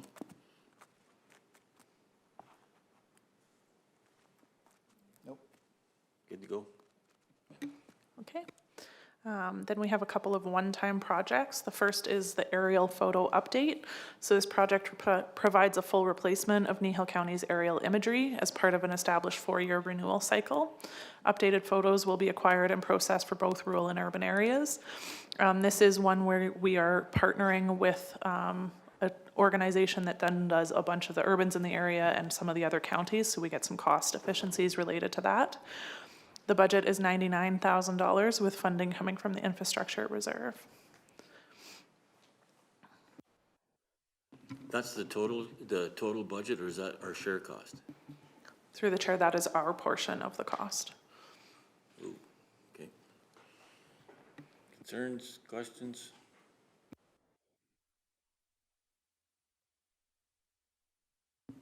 Councillor Olson?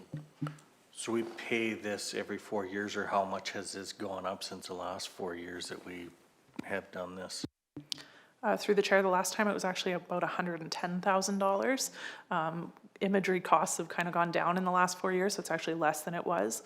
We're estimating at this point that it's a little bit less than $99,000, but this was our budgeted expectation when these were put together in the summer. But it is efficient to do it when other organizations are also doing it at the same time. It does save us significantly. And I will note on this one too that in order to participate in that, we do need budget approval in February. Otherwise, we will miss that window to participate in that group. That's what I was hoping to hear from you, because I know a lot of these costs have come down with this technology, so thanks. Concerns? Everybody's okay with that? Yep.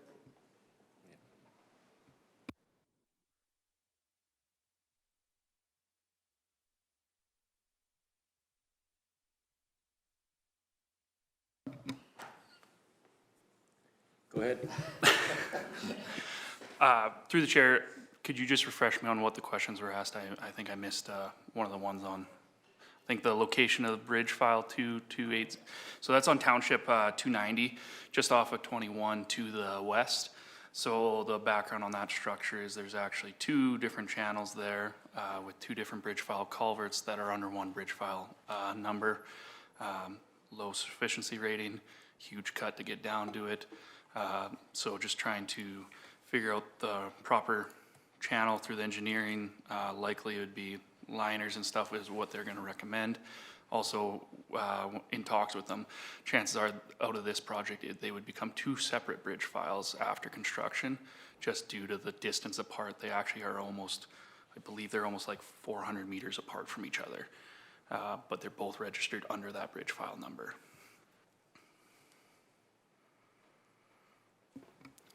Okay. Thanks. Through the chair, if you don't mind as well. This is also one of those projects where those traffic counters are going to come in handy in the future. With those traffic counters, the game plan is to make sure that we're putting money in infrastructure where it's needed, where the traffic is. We're not gonna go do a $3 million bridge on a road that gets 3 cars a day. let's look at some other options at that point, right? So that's that plan. With those traffic counters, obviously, we have two available to us now, and just have 1 year under our belt, and we do have some pretty neat data that we can bring from those and use to make those decisions of where we're allocating money from going forward. My question would be is why do we need 4? It was put through the project was put through the chair, sorry, was put through past administration. The versatility of having 4 is we can be tracking more locations. Virtually, you set 2 up at every location, right? So you're just fast tracking the amount of data we can collect. Doesn't mean we need 4. It just, we would be able to collect that data quicker, be able to have 2 sites being tracked at once, right? So we could throw one down at BF 2288, for an example, and then we could also have one out on 241 at the same time. Because the traffic counts also vary depending on where they're at, time of the season, whether it's harvest, whether it's silage. All those things play into factor in traffic counts. I'll use Buffalo Jump for an example. The road during the summer, sorry, just one sec, let me pull it up so I'm not giving false information.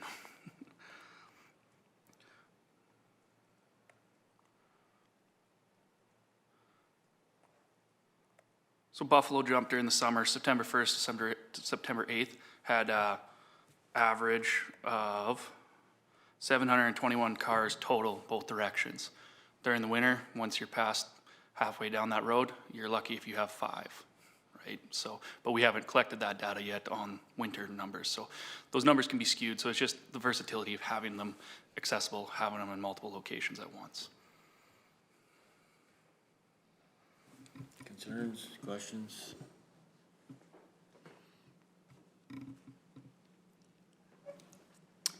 Councillor Olson? I guess my concern still is like, are we, the usage. I wouldn't want to see these things sitting in a back shop somewhere and not being used. And if, but I still don't know if we need 4, but that's up to the rest of them. My thought is I'm the same on that. I don't think we need 4. Any other concerns, questions?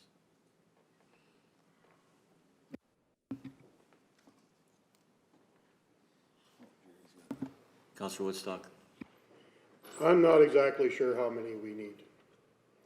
I know that counting traffic is going to be, it's probably gonna roll into getting grants, STIP grants, bridge file grants, all sorts of stuff.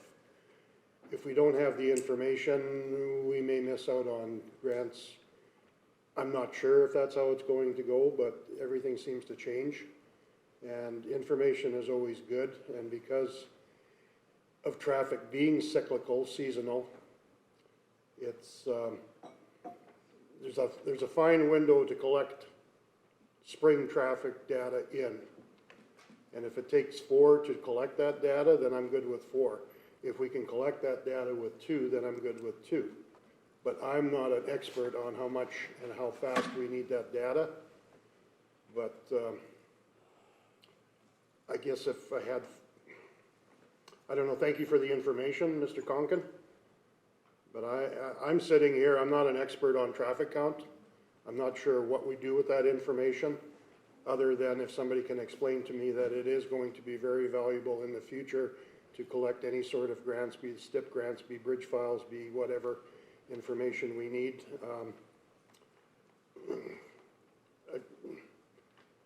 I'm undecided at the moment, I guess, is where I'm going with it.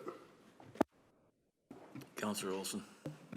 I guess my question is, how did we get through the STEP grant program before there was armadillos, right? I mean, I'm just saying, obviously, we've come up with enough information to, apply for different grants before this technology.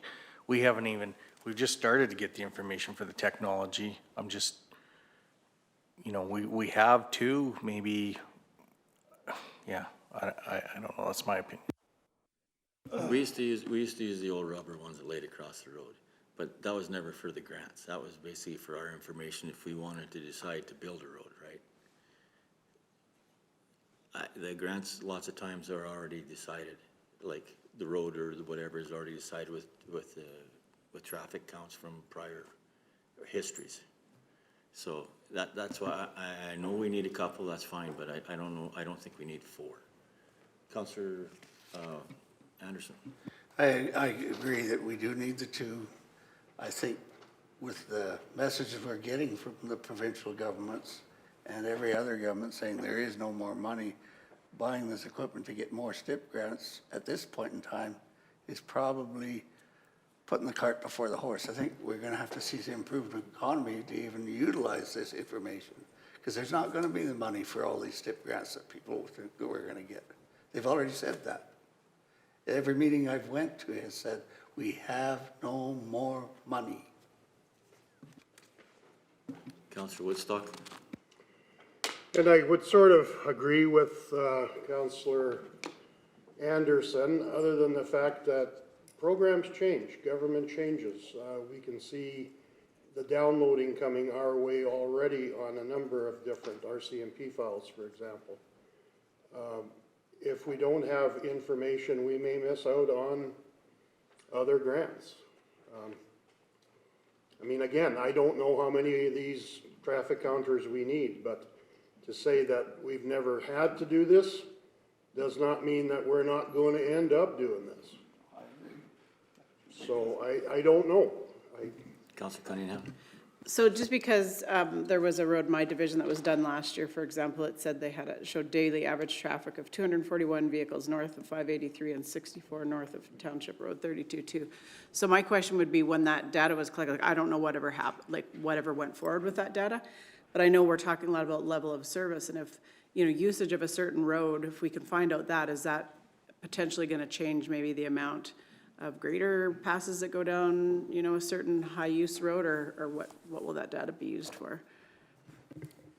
Through the chair, that is correct. So the traffic counters can help us determine why a road's deteriorating quicker than others. That being said, from what I understand from council's concerns is they haven't seen the proof of why we have these. So an option could be, we take this project out of 2026's budget, let's collect data with the 2 that we have for 2026 and bring it back to you guys in the fall with the data showing you what we're using it for. And it's definitely one of the things we're going to be using is these high traffic roads. Why do we have to blade them so often? What's the traffic like? So. Everybody okay with that one? Yep. Okay. Thank you. Thanks, Mike.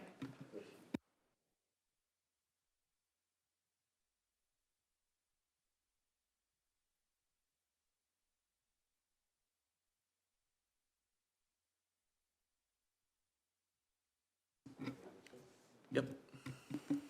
Okay. Next, we have solid waste roll-off bins. So this project provides an alternative for residents to offload landfill materials at a more convenient location by bringing roll-off bins to a supervised transfer site twice per year. This initiative is designed to improve accessibility for residents who may not be able to travel to the main landfill site. I believe this actually came out of a committee of the whole meeting discussion around waste management.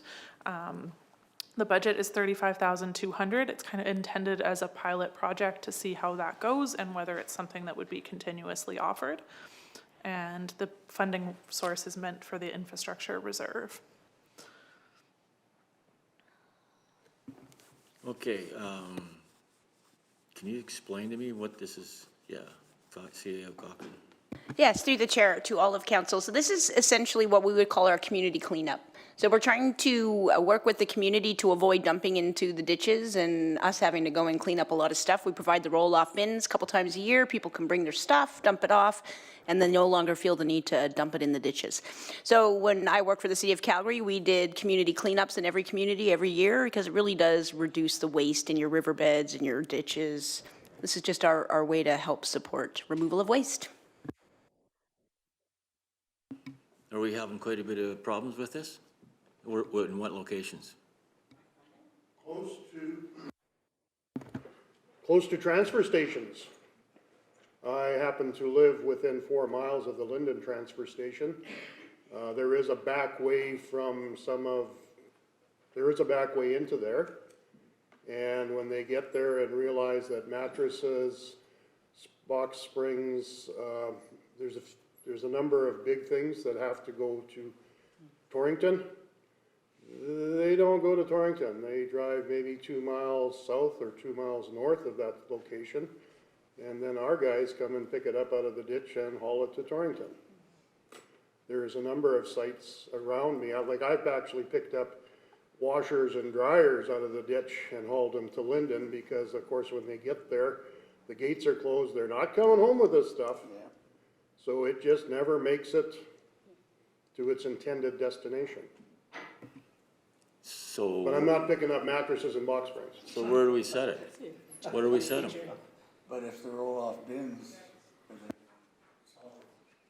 Yeah, but my question is, where do you set them? Yeah, sorry, Councillor Woodstock, through the Reeve, they'll be set at the transfer sites, at the supervised transfer sites. We'll be able to monitor what's going in them as well, so we're not taking chemicals and those sorts of things. So it's just a supervised drop-off twice a year. It's quite common. Rocky View, we had the same problem. Calgary brings their dump out to the Rocky View roads. We would do community cleanups to avoid. It's a lot of time and money for our staff to go haul garbage out of ditches and take it to landfills. This is quite cheaper in the long run.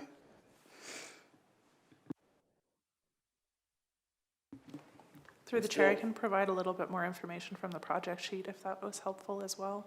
Yeah, I'm still not getting this because, I mean, we look at these transfer sites, we've already got bins there. And now we're gonna put more bins in there? This is to collect stuff that the existing transfer bins do not collect or do not accept.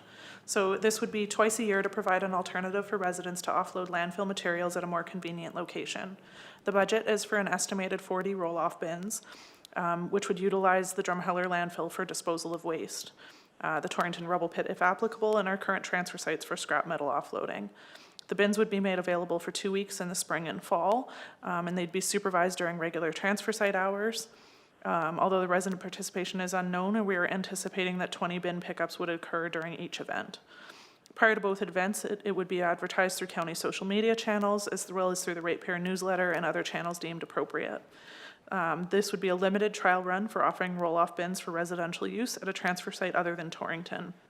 Most likely the transfer site to be used would be the Three Hills location, as it is centralized and only serves Kneehill County residents, where the Linden and Carbon site are regularly accessed by their respective village residents. It is planned to have bins on site that will handle demolition waste, scrap metal, white metal, excluding Freon appliances, and household waste. The first year plan would be to have bins in place twice in the year, springtime and fall, as a type of roundup event. If the pilot project is determined to be successful, then evolution of a permanent roll-off bin program could be pursued. Councillor Olson.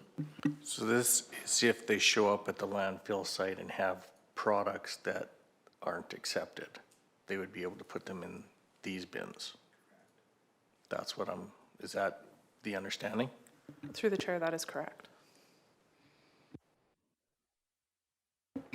Only on the days that they need to be there.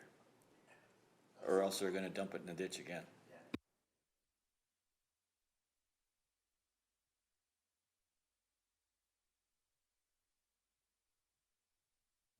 I know that garbage in the ditch is something that's just not necessary, but I mean, and it boils down to us picking it up, us farmers, half the time. Because it ends up in our fields, and actually it ends up right on the side of the field, so. I'm not sure if this would work or not. That's just my thought. I mean, if they're dumping it now, and they can't, because they can't get into the bin, or can't get into the dump because it's closed. If they can't make those 2 days, they're gonna dump it again, right? But I mean, maybe it's something to look at. Councillor Penner? Yeah, and as I'm understanding, as a county, we don't know. This is gonna be a trial project. A year down the road, 2 years down the road, we'll have the information that'll tell us whether in fact this is an effective program and whether it works well.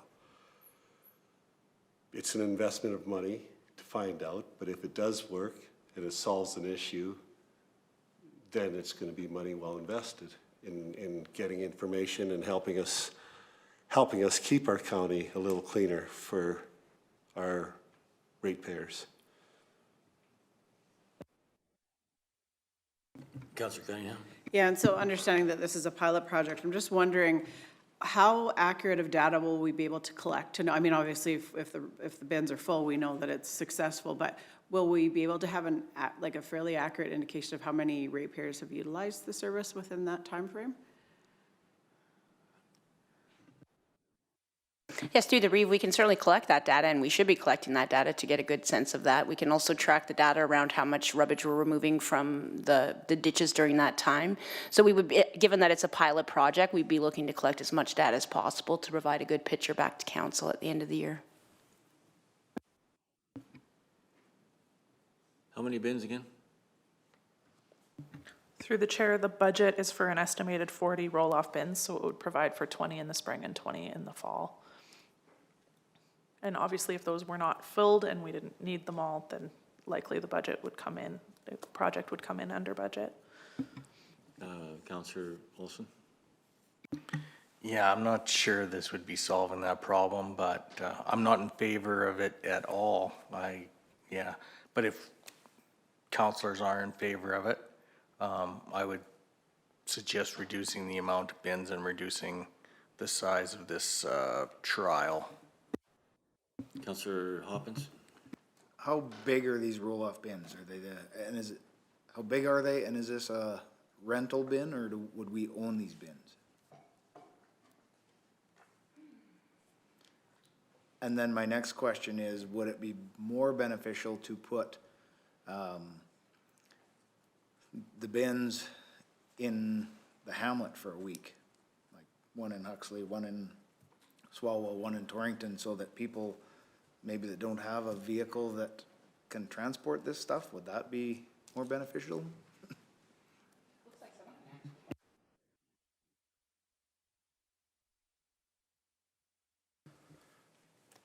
So through the chair, I'm just been getting a few text messages about this. So I think that has been proposed, or not proposed, but looked into in the past. Issue with being in the hamlets would be the unmanned during the night and manning it. This is obviously a utilities project. There's all, and I'm maybe speaking out of turn for that department, but you could look at putting it in a hamlet per se and man it for a day. And I believe when I read the project sheet, they would be rental bins. I'm sure John will be texting in any minute and clarifying all that information for us, but they'd be rental bins. And then, yeah, there's tons of options. You just don't want to leave them unmanned because we're responsible for those bins if they're in those hamlets and get stuff put in them that we can't dispose of. Now we have to go pay to haul that where it needs to go.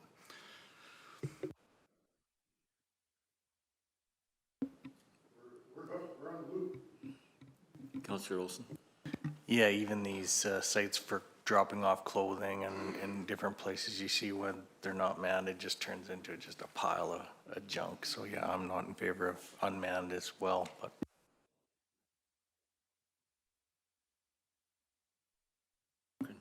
Don't sound so disappointed. I got it right. Thank you. Thank you, I appreciate that. And I was I just- feel the love in the room. Thank you. I got some information from utilities manager, and they are rented, and we're looking at 30-yard bins. And we would definitely want to man them. And we could revisit it. We could come back and do some more thinking around this project and bring more details to council if you prefer. As far as I'm concerned, that is the information that I needed. I mean, at least they're rentals. They're We're rentals. not gonna be stuck with them. No, they're not our bins, they're rentals. And I think, I don't know if we need that many, but I mean, it's worth a try.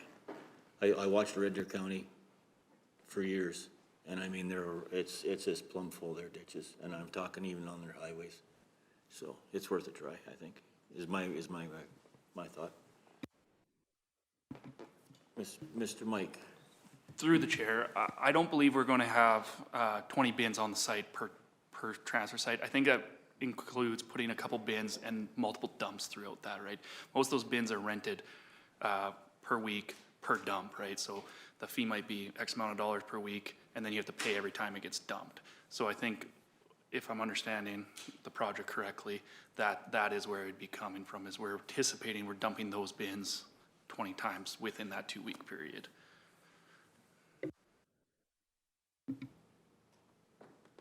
Everybody got enough information, or everybody, any other concerns?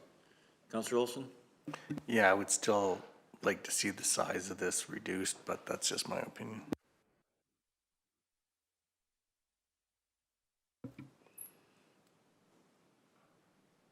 Counselor Woodstock.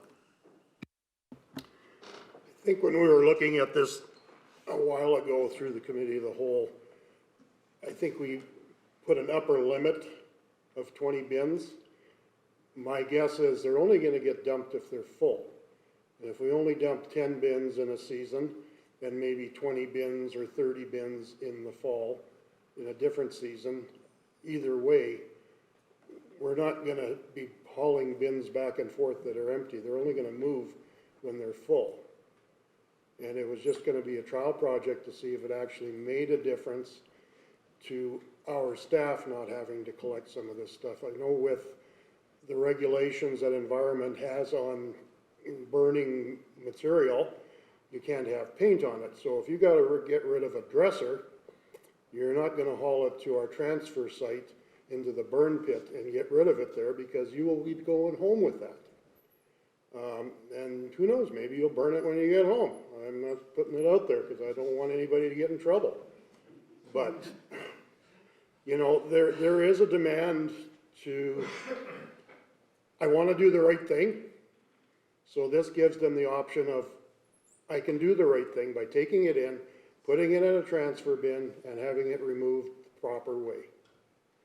And along with that goes the mattresses and, you know, by the sounds of things, we're only using one transfer site. That would be the Three Hills transfer site. Through the chair, that's what we've got in the project sheet. That would be the initial proposal, would be to do it at the Three Hills I transfer know the site. Acme, Village of Acme actually brings in transfer bins, and it has helped clean up the Village of Acme, but those are specific for village residents. So there's been some questions asked by some of residents that are using the Acme transfer station, which we are part of, but we don't help with the roll-off bins at the Acme site, so therefore our residents are told, no, you can't use those bins because they are funded by the Village of Acme. And they've asked, why can't the county do something like this? Well, this is maybe the answer to it, I don't know. Anyway, that was my understanding of the project. Counselor Hopkins. I'd be in favor of maybe trying 10 bins in the spring, 10 bins in the fall, and strategically place them more than one location. Whether that's in the Torrington site or Trochu or wherever, just to help clean up some of our hamlets. I know you've taken a tour, Councillor Olson, through Torrington, and there is you had some concerns, so this might help that. But I'd be in favor of do a trial year and see what happens.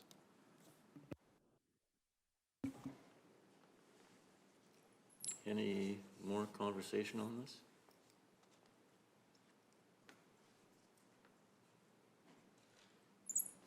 Everybody okay with the trial?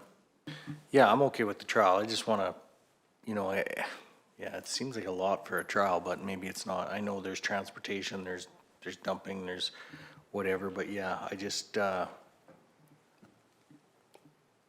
I'd be more in favor of the smaller size of the trial. Counselor Penner. I agree with Councillor Olson, but I think that's covered in the specs that they are in fact rental bins. They'll only use as many bins as they need. If they spend the whole $35,000 budget that they filled up that many bins, then I think we know the project's a success.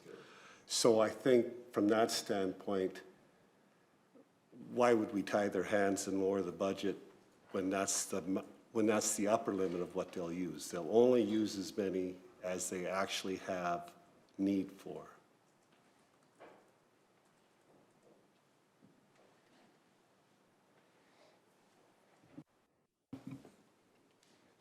You okay with this? Sure. Let's do a trial. Let's do the trial, yeah, for sure. Okay, Now we've got the Torrington Fire Department, a Lucas, which is a medical first response unit to do chest compressions for CPR during emergency medical calls. The device improves the quality and consistency of chest compressions, supporting better patient outcomes and reducing physical strain on responders. The budget for this is $33,000. $25,000 is intended to come from the Medical First Responders Grant and $8,000 from the Infrastructure Reserve. Again, no forecasted future project costs or operating budget impact associated with this one.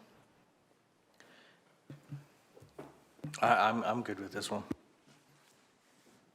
Our Reeve had to step out for a brief moment, so any other comments, concerns, questions? I guess the only one I have is if the $25,000 grant isn't successful, then we don't spend the 8, correct? Through the chair, that is correct.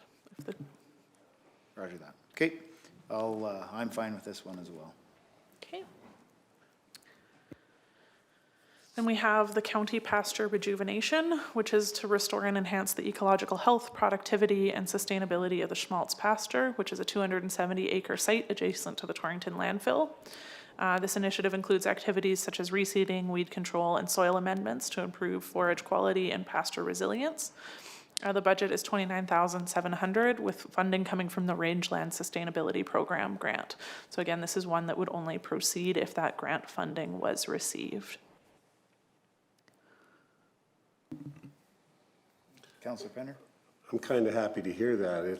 If nothing else, it's going to be a really good project for our ratepayers to see what pasture rejuvenation looks like without having to foot the bill. And if it's a grant and it's only goes through when the grant, if the grant is accepted, then I think it's a win all the way around. Any other concerns? Fertilize the Torrington Dome? That's basically what we're doing. Rejuvenation, yes. The pasture Pasture, adjacent to and- the, Okay, I guess you're good to proceed. Okay. Then we've got Wike Shop upgrades. This project would upgrade the Wike Shop to better support operational needs of the facilities and the utility departments. The upgrades will create more functional, dedicated in-house workspaces, improving efficiency and supporting ongoing maintenance activities. It includes minor renovations and equipment purchases to optimize the layout and usability. The budget is $9,100 with funding coming from the building's capital replacement reserve. Any concerns on this one? My thought is I'm not in favor of this.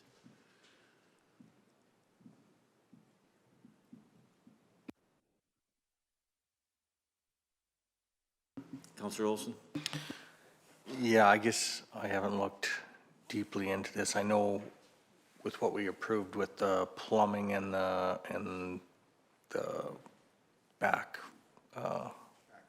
backflow was on what we approved earlier, so what would this part include that isn't like the doors and that kind of stuff? CEO Cochran? Thank you. Through the Reeve to all of council. On our tour this morning, our facilities maintenance coordinator showed us the space that the maintenance people work in, the facilities folks. So they currently don't have any benches or tables or anything to do any of their work. So they're balancing off their need to saw the wood, not quite, but they do need a dedicated workspace, and this is to help provide them benches and tables. So they do a lot of our work in-house, so we don't have to send it out, but they just don't have a space or the proper equipment to do it right.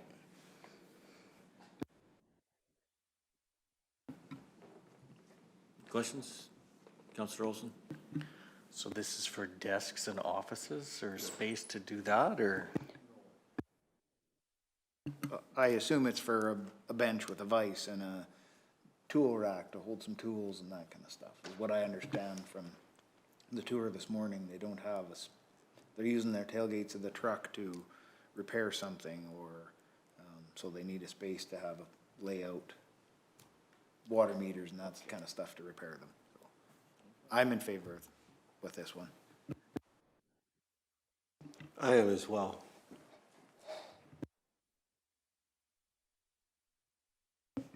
Okay.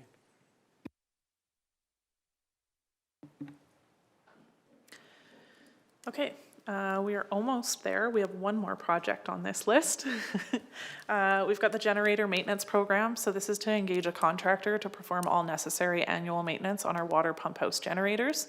Maintenance includes inspections of consumables, starter systems, batteries, charger systems, engine, and control panels. The program is designed to ensure reliable operation of backup generators, supporting uninterrupted water service during power outages or emergencies. So this is something that's just been identified would be helpful to have built into the regular operating budget. So the first year is $16,500 is the budget, with funding coming from the water reserve. And then in future years, this annual amount would just be built into the core operating budget itself. Councilor Cunningham? So we've obviously been doing this work to this point, so I'm just curious, like, is somebody on staff currently doing this, or like what sparked the need for a contractor at this time?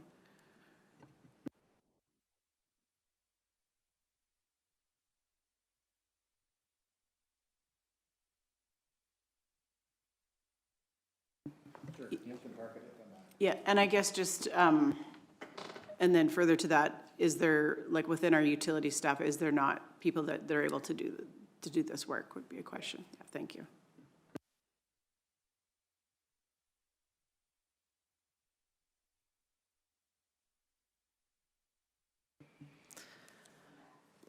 Okay.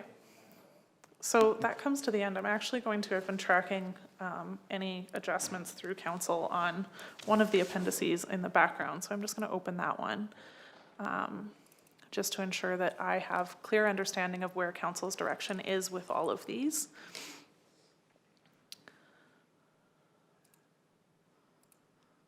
So this is the list of everything that was in front of council for proposal. The three that I've highlighted yellow are being parked or removed entirely. So the heater replacement at the Three Hills shop is being parked and will not come forward for the next budget approval. The 1-ton snow blades, we're going to come back with some additional information. I'm not sure how long that's going to take to put forward.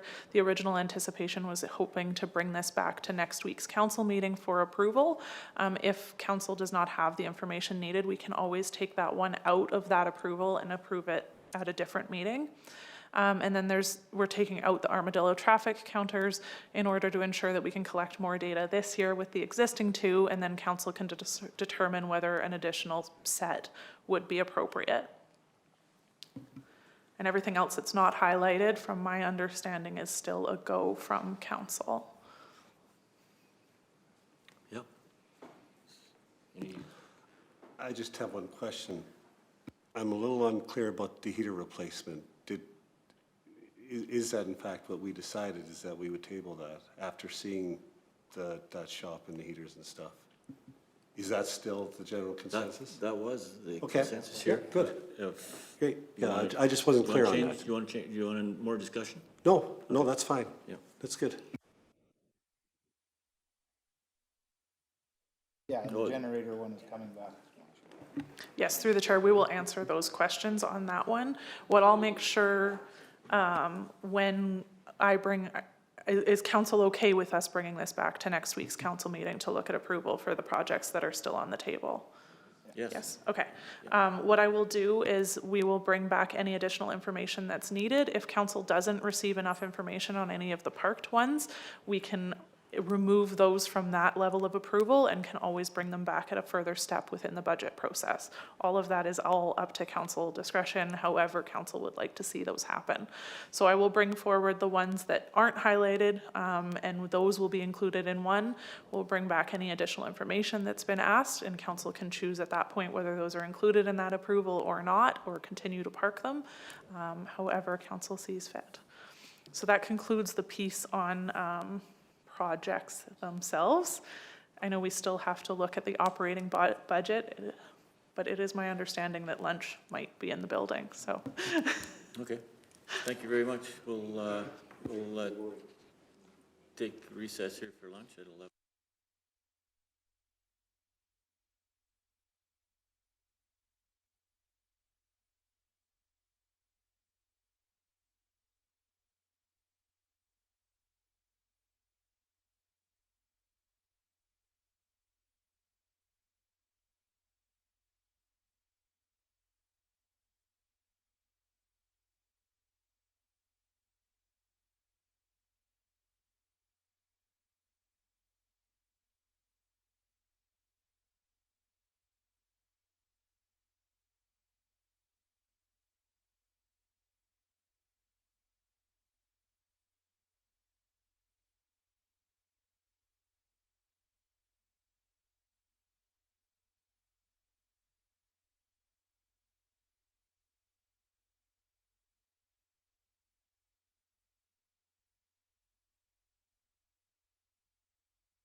Okay, we'll get on this, back into the budget here at 12:54.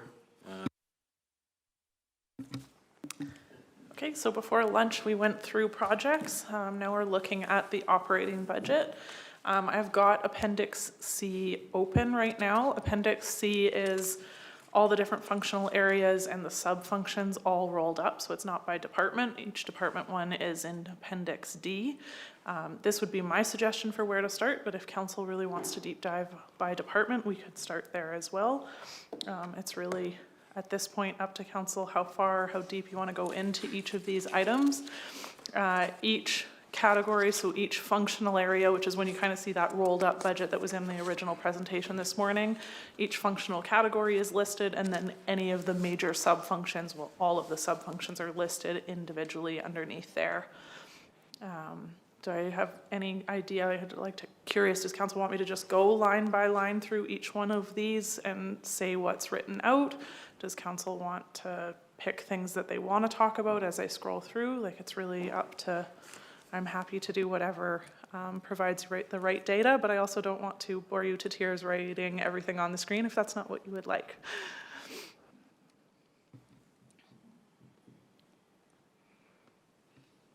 Thoughts? Yeah, by all means. Just fire it up and get going, and we'll, if it's a question, we'll go ahead and get into it. Okay, so would you like me to read the descriptions and the driver for increase, decrease, or just kind of go through each sub-function, and if there's questions, we'll stop for those? I think so. Okay. Is everybody okay with that? Okay, so under revenues, so we start with that. The first one is licenses and permits, which has a budget of $85,000, which is down $35,100 from last year. I will note with this one, we actually had the budget for 2024 was around that $85,000 mark as well. It was increased for 2025, and we're just not seeing that we're going to realize those increased revenues on a continuous basis, so it's been adjusted back down. It's made up of safety code permits, which makes up $70,000 of that, and development permits, which makes up $15,000 of that. Then we look into operating grants. We have $499,173 budgeted here. It's down $7,500 from 2025. These are made up of the LGFF operating grant, which is a provincial grant, as well as the Agricultural Services Board grant. That's where we've decreased our grant revenues a little bit from 2025 based on the agreements that we have with the province. Then we look at other revenue, which has a budget of $82,100, which is unchanged from 2025. And it includes water licensing fees, which is the sale of access to water at the Torrington gravel pit, water modeling fees, which relates to new water line connections, and then miscellaneous revenues, which represent small, infrequent, and unpredictable income from line items that don't fit into other revenue categories. That last miscellaneous revenue is where sometimes if we have a one-off revenue, you'll see that show up when we hit a variance report. Then we look at sales of goods and services. We've got water distribution fees, which have gone up by $20,615 to $1,051,655. This represents all the charges on the 13 licensed water systems that the county owns, with 842 active water accounts. This is one item that administration has kind of put forward as a discussion item for council. The cost of the water that is being sold through those systems is increasing, and so there might be some room to then increase those rates in order to maintain or improve on the cost recovery ratio. I do have a bit of a dashboard that we can put up for that. I would kind of recommend that that maybe is kind of at the end of the discussion rather than broken out into right here, but if council would like to do that now, I can do that now as well. We also have bulk water sales included in sales of goods and services for $333,645. Again, it's got a little bit of an increase. We've got dust control fees at $180,000, campground fees at $107,875. This one is increased by $21,925 and relates to a recommended $5 per night increase to our current rates.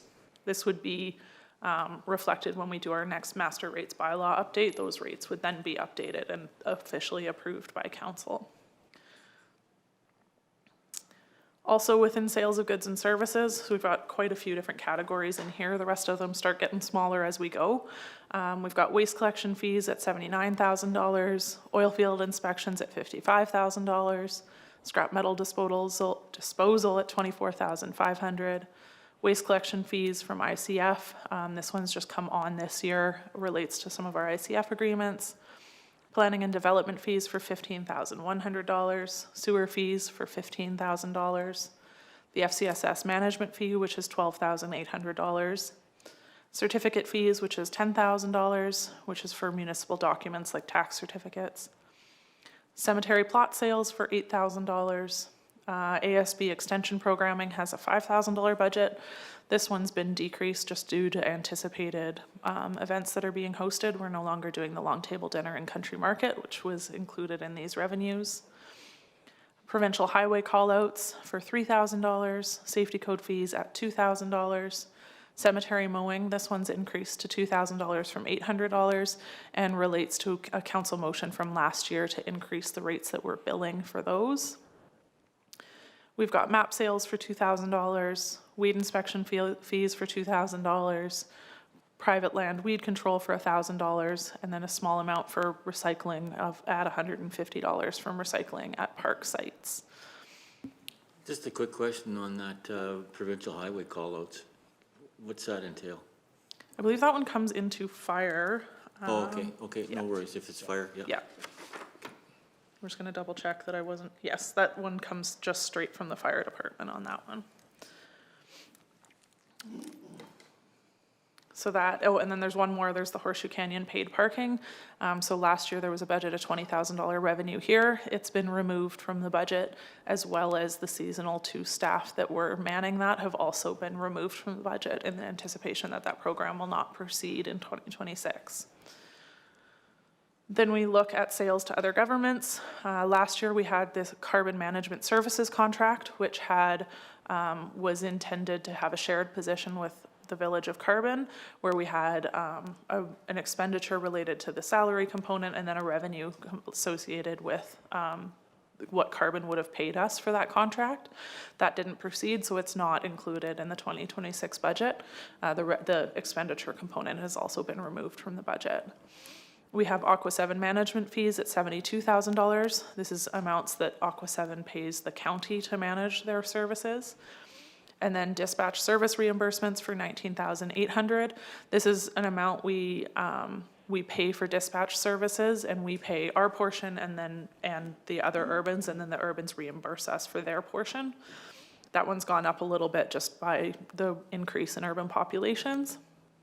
We have peace officer contracts, which has a budget of $15,000, which has been reduced by $5,000 and reflects historical trending.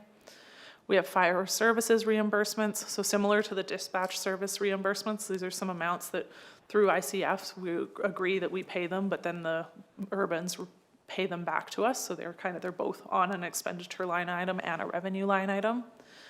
And then we have bylaw enforcement reimbursements, similar thing, with a budget of $1,000. On the Aqua 7 fees, that includes, we're talking about county staff, is that checking the lines? Through the chair, yes, we do some testing and some maintenance on Aqua 7 that then they pay us for at rates that align with the rates that our staff cost us. Okay.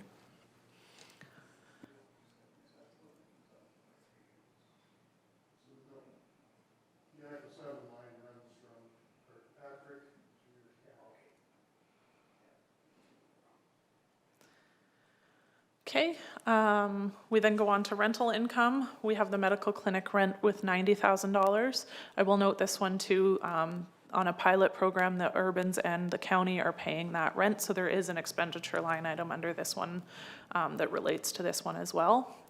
There's rent for the Torrington Post Office, which has a budget of $25,000. Land rentals, which is surface lease land rentals for county-owned land for $23,000, and then private snow plowing for $4,000 revenue.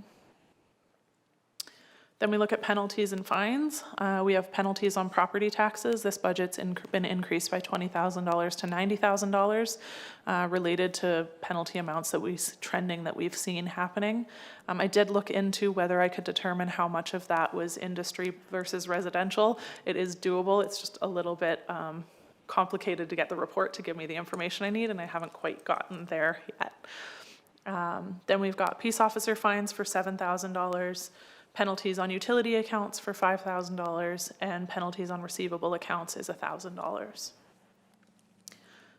Then we look into property taxes. These ones, again, as we talked about last week, have been unadjusted from last year, so they're at the same amounts. But again, that doesn't necessarily mean that the mill rates will stay identical to last year, depending on how assessment comes in and how the tax rate bylaw needs to be done.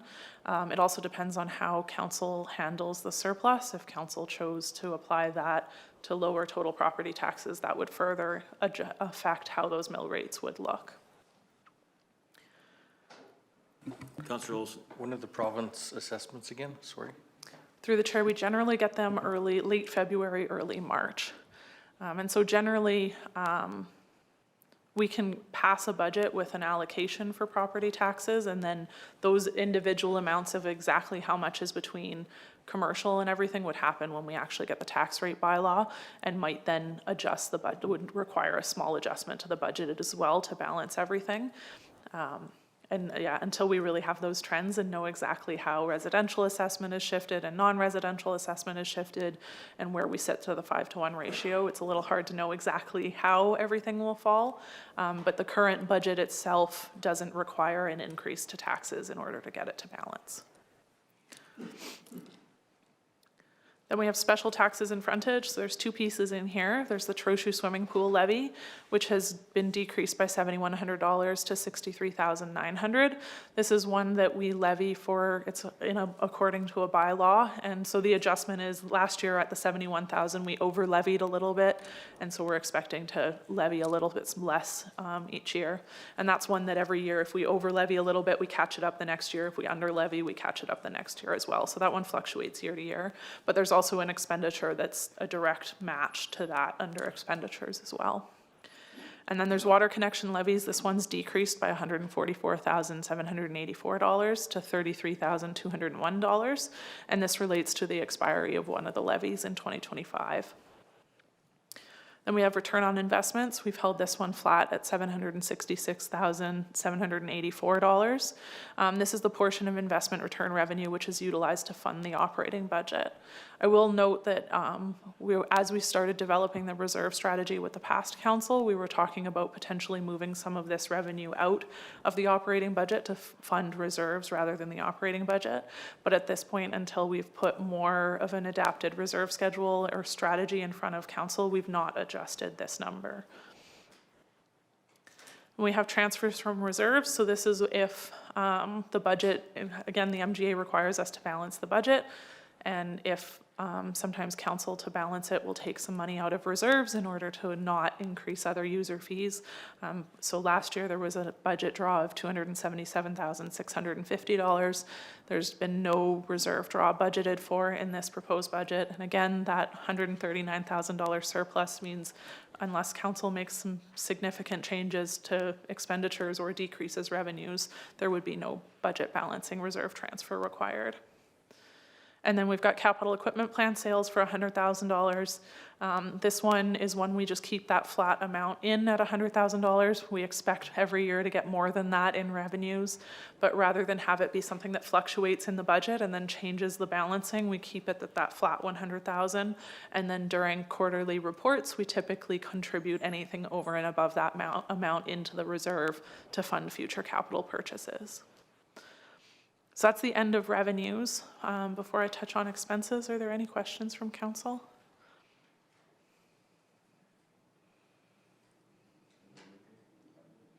Okay. So the first category we'll look at is contract and general services. Again, this one's broken out into a variety of subcategories. The first one is software and IT contracts. This includes all software licensing for all software across the organization. It is increased by $18,823 to $640,368. Then we have insurance, which is actually decreased by $5,862 to $389,816. Give me one moment. This is one, in the 2025 budget, we had increased it by an amount we expected the budget to increase. Our renewal rates were actually lower than expected. And then actually due to the timing of this year's budget, we actually had this year's renewal in, so we could refine exactly what that budget number is, which is what allowed us to decrease that by a small amount between 25 and 26. Our rates, our actual insurance amount did increase between the 2 years. It's just the way the timing of the two budgets worked that allowed the decrease. And then public land mowing has a budget of $359,100, which is increased by $9,100. Yeah, I'd like to flag this one so everybody have a look at this. I'm not in favor of spending this double cut here this year. I think we should maybe have a look and I mean, I've got lots of concerns from ratepayers that they don't feel it's necessary either. Any comments, concerns? Mr. Anderson, Councillor Anderson? I agree, I have the same concerns from our area. Councillor Olson? Yeah, I'm in agreement too. I think we covered this under the Agriculture Service Board as well, but yeah, I think just the one in the fall is good enough. Councillor Hoppins? Just a quick question. You mentioned the Ag Service Board. You guys talked about this? We talked about this. And go ahead. Woodstock? Yeah, we've had discussion on this double mow. The reason it was a double mow is because we wanted to extend the season for chemical control in a dry spring like we've had for the last 3 dry springs. We don't seem to be able to keep kochia under control. So one of the control methods that we were using was to start mowing earlier into the season and be able to extend the season for spraying so that we'd have control of the kochia. According to the Ag Service Board report that we received, or that meeting that we went to, we have found a definite advantage to doing it because kochia was actually controlled a little bit more than what it had been previously. My concern is if the double mowing doesn't continue and we get another dry year, we're going to have a seed load that is going to be exceptional, and to control that, well, you know how it works. An ounce of prevention is worth a pound of cure. And if it gets out of control, we're going to be starting back from zero. I know that mowing twice a year does cost twice as much, but if we have better control of the kochia in our right-of-ways, it doesn't spread into farmers' fields. Most of this kochia that's already established is chemical-resistant kochia. We have tried a combination of chemicals, that is helping, but once kochia gets past a certain stage, you can throw whatever chemicals you want on it and it's not going to control it. So that is why we're doing the double mow, just to extend the season, get better control, and hopefully keep the seed count down.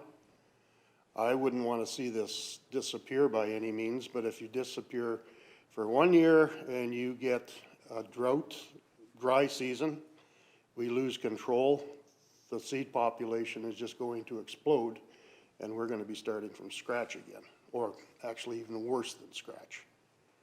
So, you know, do you want to control kochia? The best way to do it is to do the double mow. Or it's making a difference doing the double mow, let's put it that way. Because I don't think we're going to control it, but we are going to cut it down considerably. And yeah, it costs money to mow ditches twice, but if you want kochia to spread into farmers' fields, it's going to happen if we don't do something with our lands. And it's not just the kochia. I mean, we've got other weeds that are in those right-of-ways, and You know, you get better control as you do more and more. But there does come a time when, you know, you can't control it all. But anyway, Ag Service Board members felt that it was a valuable program. Of course, they're ratepayers and they have input into how you control the weeds that are in our right-of-ways, and they seem to think that it was, and even our Ag Service Board,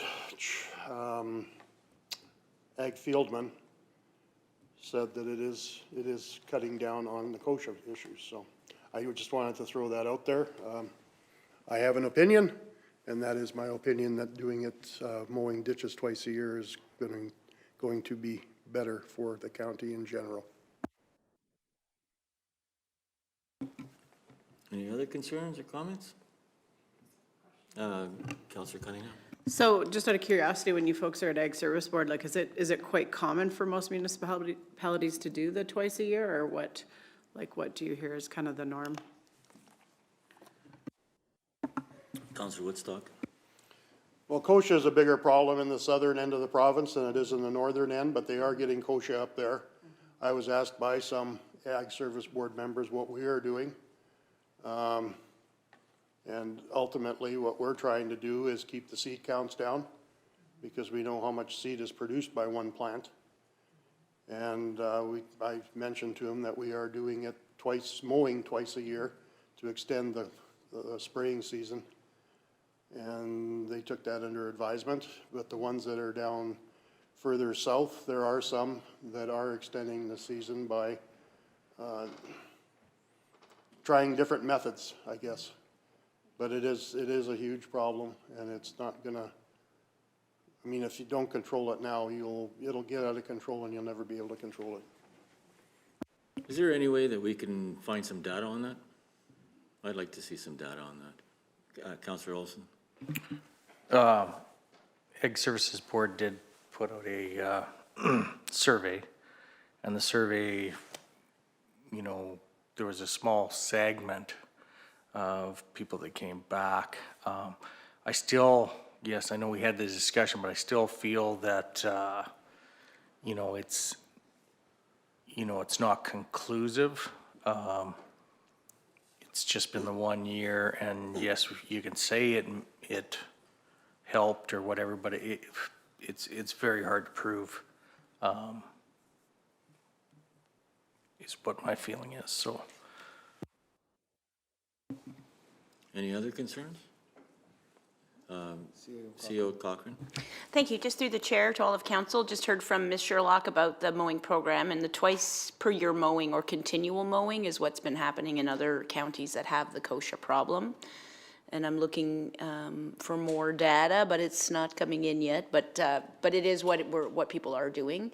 Because we've only done it for 1 year, it's hard to determine whether or not that is a long-term strategy. We would need more time. Councillor Cunningham? Councillor Orson, could you just remind me, was that a survey that went out to Kneehill County residents? I don't have all the details, but I believe it was. You'd have to talk to Fallon about that. Or maybe Jerry has more insight into that. And I just would be curious to see the data that was kind of received from that. Well, I don't know how much you like doing surveys. I know I don't. And I'm under the assumption that there are probably people out there that do surveys. The ones that came back, there was some that said, yes, it's helping. There was some saying that there is no difference. But again, that depends on where you are in the county, how severe the problem was, what you expected to see, as opposed to what actually happened. Like I said, we've tried it I think this is our first year on it. I haven't been on Ag Service Board for a while, so if this is the first year, it was probably a trial period of some sort to try to determine if it will make a difference. Maybe you have more information on that. Thank you. Through the chair, just talking to Ms. Sherlock, we went from approximately a dozen complaints about the kochia to none last year. We had no complaints. So we don't have any data, like survey data, but we also have the visual inspections that it has reduced the kochia in the communities. I'd also like to say, yes, I agree, there probably was a lot less complaints, but we also have to look at the fact that that area where most of the complaints came from was an area that we did gravel retention without looking after the problem. The problem definitely was less, but am I gonna say it was because we mowed twice? No, I'm not gonna say that. I am gonna say that we had less area affected by, and I agree there is problem areas. I'm not gonna get, it is a problem, and it's gonna be a big problem because as we use more fertilizers, the salinity soil is increasing. It's going to be, I would prefer to be more active in, we have the weed control people, why don't we get more proactive and look after the areas that are a problem rather than doing a blanket policy? If it's a problem, we'll identify them and they will get looked after. I just don't think blanket policies always work either. You know, we have to look that there was changing conditions in these things, and I saw it. I know I was in the middle of most of the complaints came. We had brand new roads built, no weed spray at all.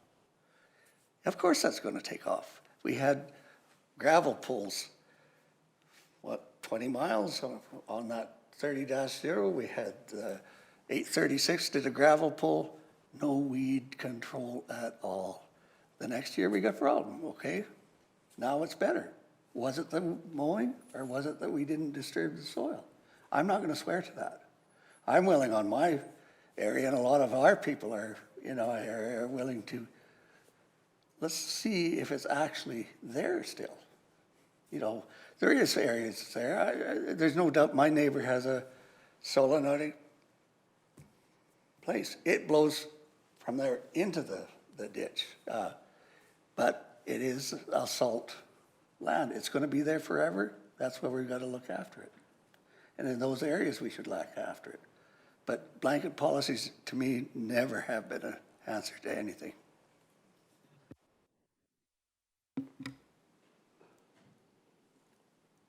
Other concerns? Councillor Penner?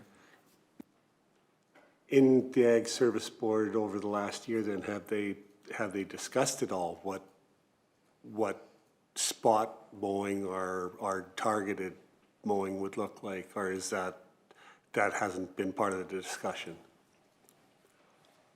Councillor Woodstock? I think the kochia problem is countywide. I mean, to say it's got anything to do with gravel pulls or shoulder pulls or what have you, I see pavement that has never changed, and there is kochia like crazy in the ditches out into the fields. You look at the 806 highway between, well, I see it all the time from Acme to Bicycle when I travel that road. There is a huge kochia problem there. That road has not been touched. Kochia is spreading on its own. It's spreading because of the capacity it has to produce seed. It could be coming off of loads that are hauled up and down the roads. And I'm not saying that that could be a problem. Well, it's definitely a problem. And it's the same problem that we have on gravel roads. I mean, if we don't look after our right-of-ways, it's gonna spread further out into the fields. We've had a problem with white cockle in our area for years. It was never looked after. And then we finally decided, okay, we gotta do something with this. And we had a real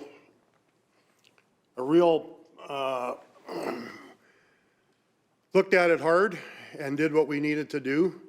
And yeah, we've actually controlled the white cockle. I mean, it's still in headlands. That's the farmer's responsibility. But all of that white cockle came off of trucks that were traveling that gravel road. If you don't do something while it's still controllable, and I'm not saying that kochia is still controllable. I think if we had chemicals, or if it wasn't chemical resistant, we probably wouldn't have that problem. But we do have chemical resistance in kochia, and there's different ways to manage it. And one of the ways that we found that's, okay, whether it's working or not, because it was the first year, I can't say for sure, but it has significantly decreased the amount of complaints that we've had. And that being said, does that mean it's working? Well, it worked last year. Is it gonna work next year? I don't know.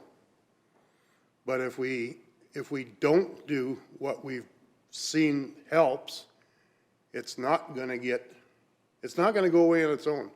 It's just gonna get worse. So if we're willing to say, okay, we're not gonna try to control it as best we can, because it's costing $164,000 a year to mow twice. What's it gonna cost if it gets way out of control? And then what are you gonna do? $164,000 isn't gonna touch it. So, in my view, we've got a problem. Let's see if we can continue this on maybe another year and see if it actually helps, or if it was a fluke that last year it worked and maybe next year it won't. Or if next year there's also a reduction in kochia, then that proves that what we're doing is actually helping, that it's actually working. But to do a one-year trial, I think there's no such thing as doing a one-year trial. So, in my view, if we're looking to control that problem in our right-of-ways, we're gonna have to either do it again and see what happens a year down the road, or we're gonna not do it, see a huge increase in the problem, and then not only start all over, but know that it's gonna take longer to get to where we are right now. And I'll get off my stool now. Councillor Olson.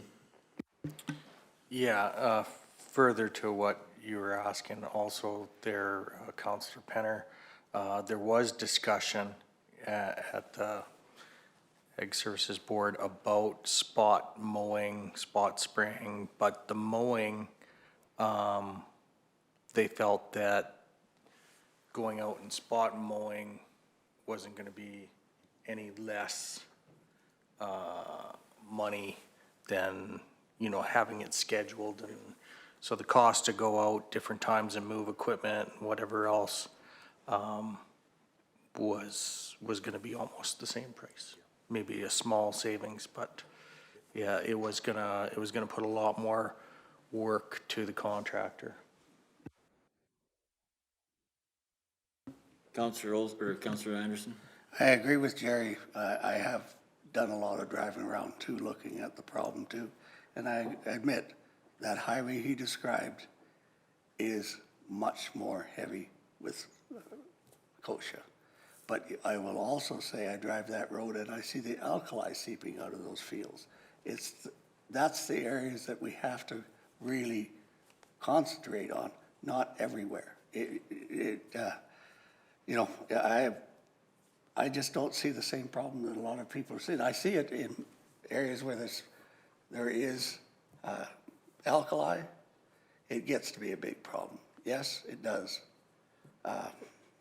Let's concentrate on the areas that are really specific. Like, we go out and mow this stuff, and I know it sounds like we've done the wonderful thing. Do you know how fast kochia grows? When they mow those ditches, within 1 week, that stuff is this tall again. Then our answer is to come along with a grader and grade it and push it out into the middle of the road and make whatever. We're not extending the spraying season. We're ignoring the spraying season because it's not that big. We're not gonna go out and spray that. We got our tax raised by justification was to do all this kochia spraying. We're not doing, we're going out mowing and grading. And then we do it again in the fall. And I know a lot about kochia too. I've seen it along the roads. We don't have it a lot on our farm because we don't have a lot of alkali, but I have a neighbor that does. And it repetitively, if he doesn't go out there and look after that kochia, it grows across the farmer's field and it goes across his neighbor's field. Yeah, we do have to look after it. I agree 100%. but let's look after the areas that are important. We've got the people in place to identify problems. Let's deal with the problems. Thank you. Counselor Olson? Yeah, and with respect to both Counselor Anderson and Counselor Woodstock, I have heard data, but I'm still not convinced that we can actually prove that, it is helping. I mean, we have lower complaints, but it's very difficult to prove. And so I guess my feeling is, yeah, I'm not sure that it's worth doing the fall for sure, but in the spring, I'm not convinced of that yet, and it's a big cost. So right now, I would say no to the mowing in the June. Counselor Penner? It seems to me like this might be a really good question to add to our ratepayer newsletter, spring newsletter to go out. We can set this to the side if council wants to do that, but we should really maybe actively pursue the ratepayers' input on this by talking about it, by bringing it up as a topic in our spring newsletter that goes out. If we're looking for information from our ratepayers, that'll help us make these decisions. Counselor Hopkins? I agree with Counselor Penner. My original initial thought was definitely reduce it to one mow, but I don't feel confident enough in my own decision right now to make that judgment. I'd like to, either put it out to our ratepayers, or we do have some time. I'd like to do some research on this a little bit more, talk to a few ratepayers that I know will have an opinion on this, and be able to make a better informed decision on my behalf. CEO Cochran? Thank you through the chair, through the reeve to all of council. This kochia is herbicide resistant, so our spraying wasn't doing anything. It wasn't helping or supporting, which is why we went to the 2 mows a year. I'd be happy to table this item and have Ms. Sherlock come back next week on Tuesday to talk more about this topic and this problem, and potentially give you more information to help with the decision. Counselor Olson? Unfortunately, our leases have the same kochia. We're in the same areas. We do spray and we do see effectiveness. If it gets away, yes, it only kills the top of the plant, but we have reduced it in the spring with spraying.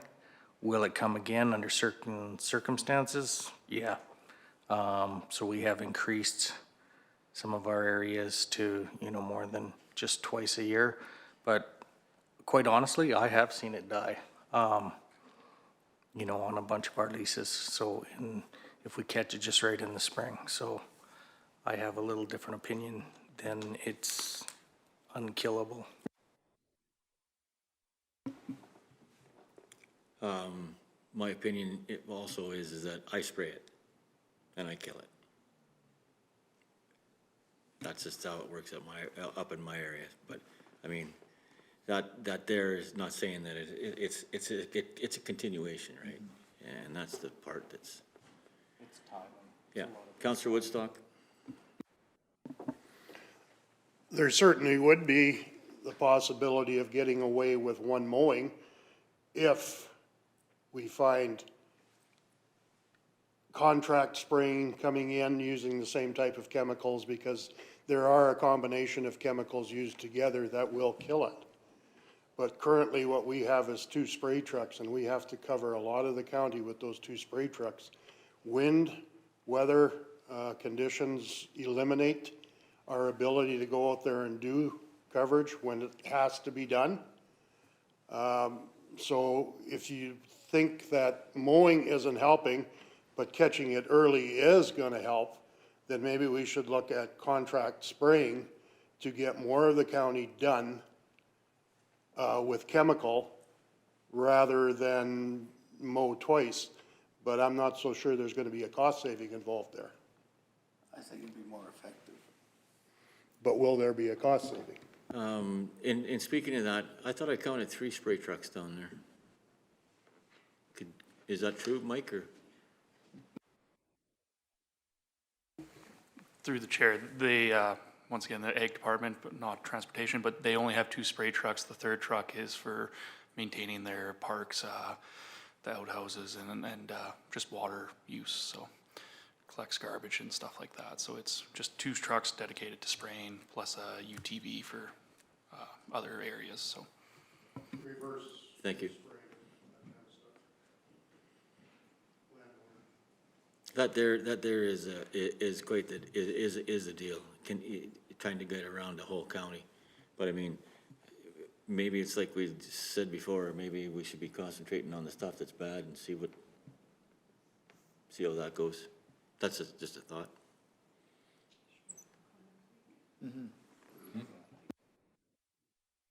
Yep, okay. Everybody okay with parking this till we get more information? Yeah. Okay. Perfect. We'll put that on the list of things that need to come back for more council discussion. The next item is training and development, which has a budget of $304,825. This has been reduced by $79,520 from the 2025 budget. Some of this is reflecting historical trends as well as savings from the elimination of positions. Then we look at repairs and maintenance for buildings. This is at $202,246, which is decreased by $4,300. Again, decreases reflecting historical trends, and the maintenance is on all county buildings that are owned by the county, which includes 55 structures. Then we have assessment services for a budget of $194,450 with an increase of $4,960. This is the contracted assessment services, so the contractors who do assessment on all of the market, like the residential houses and commercial buildings. And we have repairs and maintenance for equipment and vehicles at $186,000, which is an increase of $41,500. That increase is reflecting higher labor rates and overall trends that we're seeing in that area. Councillor Cunningham? So I'm just curious on this one, do we have a further breakdown of what portion of the repairs and maintenance is done in-house and what percentage goes to an outside source? Like I know we've talked in the past, like the leased vehicles have to be done, by someone outside the county, and I know there is quite a bit of equipment under warranty, but just wondering if we could get a little bit more of a breakdown on that. Through the chair, this portion is contracted, so this is typically stuff that's gone out of house. Under materials, goods, and supplies is the internal costs. But I'll let Mike or Conkin. Sorry, just through the chair, there's various reasons why things would go outside of, obviously, leased vehicles are now maintained in-house. Other than warranty stuff, obviously, they still go for that. So things that we would potentially contract out are if we are at capacity in the shop, something major breaks down, we need that backup source. That's when something would get contracted out. As much as possible, we try to do everything in-house. So we've also, like for an example, a grader goes out on a transmission goes out on a grader. We've had this incident in the past. We contract that out. Our shop's got a lot of things on their plate. We want to make sure that transmission's done properly back in that grader. Usually getting a contractor to do that, we can get warranty with that transmission. Now versus in-house installation, there's no warranty on it. So I don't have exact numbers on what's contracted out versus what's not. Things that would be in there also would be welding repairs for equipment. If we got to bring a welder in to fix cracks on frames of trailers, such as that. Grader wings, they get wear and tear and beat up and need those repairs done to them. And we want to make sure those are welded properly. We don't have a full-time welder on staff. Virtually, yeah, through the chair. I think that's hopefully answers your questions. I can get some more information, bring that back if needed. Yeah, that's helpful. Like, I mean, I did have a ratepayer that was kind of looking through the budget and, you know, we had a wonderful tour of the shop today and it is an amazing facility. So the question was just brought back to me, like, we're almost at $200,000. And so they were just curious, like, what equipment that we don't manage in-house and that has to go outside. So that's helpful, yeah. And then through the chair, I believe this budget line here is also encompassed of like facilities contracting out repairs. This is not just shop maintenance repairs. We're just one portion of this budget.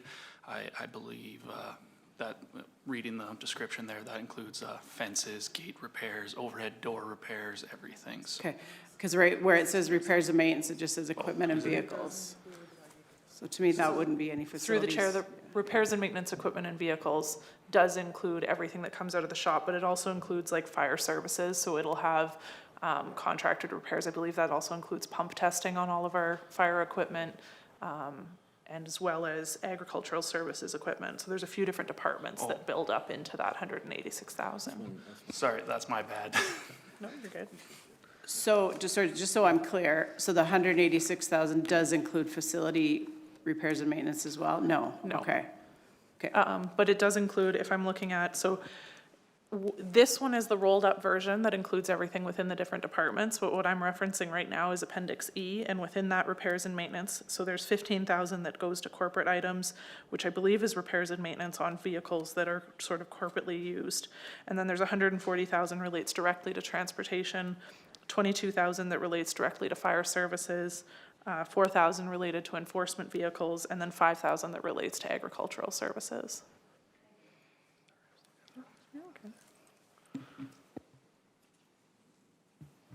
Everybody okay with that? Concerns? Oh, Council Penner? I guess the only comment I would make is that if they spent on, you know, if we've been approached with the budget for $186,000, it's the best estimate of what their repairs are gonna be. If we get away lucky and they repair less, it'll be less. We have to fix what we own. So I don't know why this would become a major discussion point, I guess. We have to fix what we own.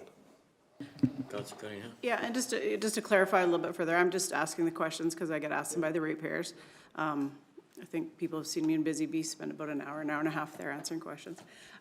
So we do get questions. I mean, $200,000 is a lot of money. And, you know, we do have a shop and we do have staff we do have mechanics on staff to my understanding. And so folks are just asking me, beyond what your capacity is at your shop, what is it that they're doing outside? And so that's why the question's been asked. Any other concerns, comments? Okay. Okay, then we get into training and development that's specifically related to council. This has got a budget of $140,000. This includes all costs related to conferences and official function attendance by council. And I've got a listing of all the conferences that includes. Then we have contracted support. So this is for $117,020, which is decreased by $34,200. A portion of that decrease is actually a program reallocated lower down in this section. But this includes contracted support for all things across the organization where the technical expertise is not held within the organization. So things like facilitating planning at workshops, doing recruitment, utility testing calibration, expert reviews of planning files, emergency management plan reviews. And then we've got advertising and PR, which has a budget of $105,600, which has a decrease by $73,400. The decrease reflects historical trends and then the reduction of service levels related to economic development. We have waste collection fees with a budget of $104,514, which has been reduced by $9,070. We have repairs and maintenance for roads and bridges, which has a budget of $90,000. This is for smaller repairs and maintenance that don't qualify as projects on their own. Then we have urban garbage site expenses for $81,882, which has increased by $12,543. This relates to municipal agreements for residential access to transfer sites, as well as operational expense for Kneehill County-owned transfer sites. Then we have campground management fees, which has a budget of $80,000, which is an increase of $18,000. This is relating to adjustments for the proposal of services, including the contractor providing their own equipment. We have professional fees for audit, which is a budget of $65,000, which is fees related to the annual financial audit. We have professional fees engineering with a budget of $55,000, includes water modeling applications, program updates, and small engineering requests. We have legal fees for $55,000. This is legal fees for the organization as a whole.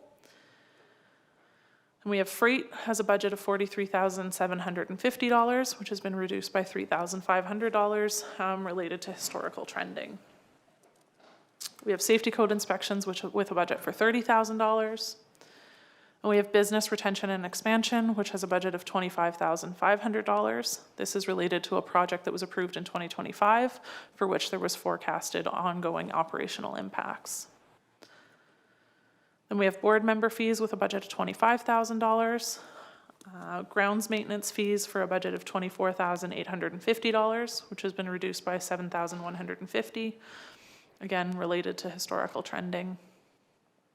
We have reimbursable expenses for dispatch services. This is where that $19,800 comes in. You saw that revenue up in the revenue side.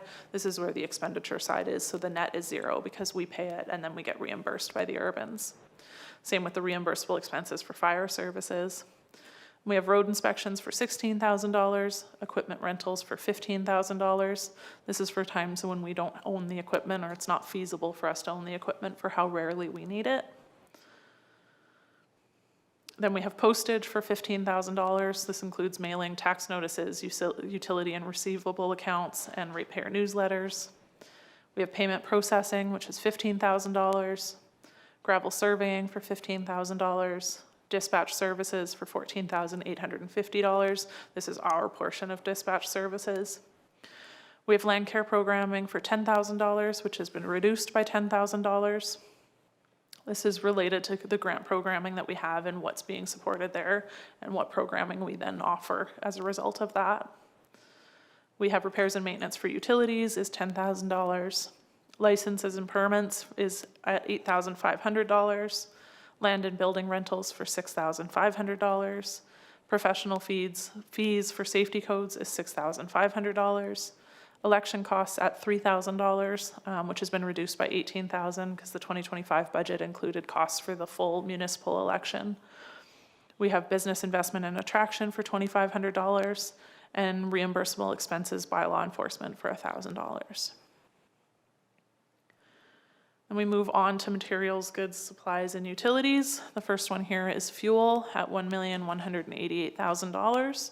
This has been increased by $50,000 in anticipation of what's going to be expended in the year and in alignment with historical trending. We have water for resale with a budget of $1,136,683. This has been increased by $85,692. This is again one where the increase is reflective of the majority of the water that we distribute. The price increase is approximately 8% this year. And so this is one where we've talked that council may want to adjust the water rates that we levy both for bulk water systems and water distribution systems. And again, I have a bit of a model that we can put forward and council can kind of see incremental revenues of adjusting and how that would impact various ratepayers. We have shop supplies for $734,000. This is decreased by $43,500, again relating to historical trending. And the note here has a little bit further breakdown of what makes up that amount. Councillor Cunningham. So again, a question that's come to me from a ratepayer. $55,000 for 1 year for specialty tools.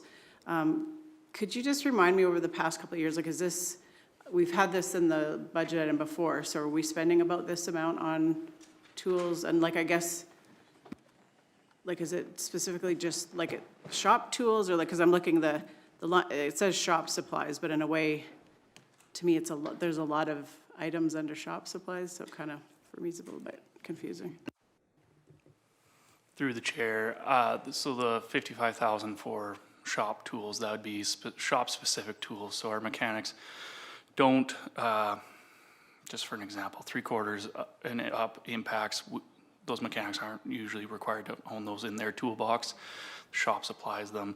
That goes into scanning tools, air conditioning units, battery tender, chargers, anything like that that would fail. I don't know the historical, how much we've used. On that budget, so the 5-year average for that line item is $50,000. The 3-year average is about $55,000. And the budget has ranged anywhere from $45,000 to $60,000 in the last 5 years. Through the chair, obviously, as we looked there this morning, there's quite a few things we've implemented in the most recent year here. We don't have an understanding of what that budget line will exactly look like coming this year, but we're gonna have a lot more information for you guys on that budget line of what we're spending on that. There's gonna be a lot more accountability to that budget line to make sure the things we are buying for the shop are needed for the shop to do the repairs that we are completing in-house. Yeah, that hopefully answers the question on that one. Well, I would say that, you know, that's a good, when I see 55,000 for specialty tools, that's quite high. I mean, shouldn't happen every year. And like you say, if we don't buy 3/4 inch ratchets or impacts every year, so yeah, if it's getting to get a grip on it, that's good. I mean, some of these other ones are quite high if you ask me, but I mean, like I said, if you're getting a grip on it and bringing back that information, I'm okay with that. Any other concern, Councillor Olson? Yeah, I do know scan tools and subscriptions for those types of tools and stuff can add up fairly quickly. So, yeah, I mean, but still, it's, yeah, you got the breakdown sometime. That's great. But I do know that kind of stuff adds up pretty quick. Councillor Cunningham. I agree with you. I do have a ratepayer that I live with that has owned a commercial shop for 35 years.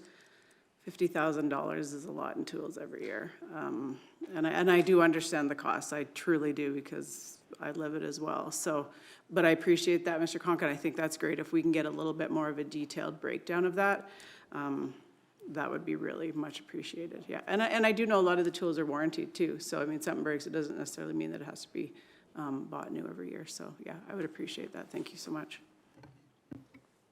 Everybody okay with that? Okay, thanks. Okay, the next item we have is general supplies, which has a budget of $315,400. This is increased by $8,400 this year. This includes supplies for departments across the organization, so including office furniture, janitorial supplies, replacements, stationery. There's a whole lot in there. I can actually, again, I'm referencing Appendix E here. Within that department, you have $76,000 relates to council, $25,000 is corporate items, $4,500 is office of the CAO and legislative services, $92,000 relates to corporate services, which is stuff that then supports the organization as a whole. $33,000 relates to facilities, $65,000 to transportation, $21,000 to utilities, $1,500 in planning and development, $4,750 in emergency management, $8,000 in fire services, $7,000 in enforcement, $1,375 in agricultural services, $42,425 in parks and recreation, and $2,250 in cemeteries. So this is an item that is encompasses things across the organization that are just not easily lumped into any other major functional category. Then we have road maintenance for $225,500. This is decreased by $12,500. Includes items for like sand and salt, street lighting, roadway painting, signs, and sidewalk maintenance materials. We have power at $199,608. This includes electricity costs for all administration and operation buildings. Weed control chemicals at $184,000. Again, all weed control chemicals related to ASB programming.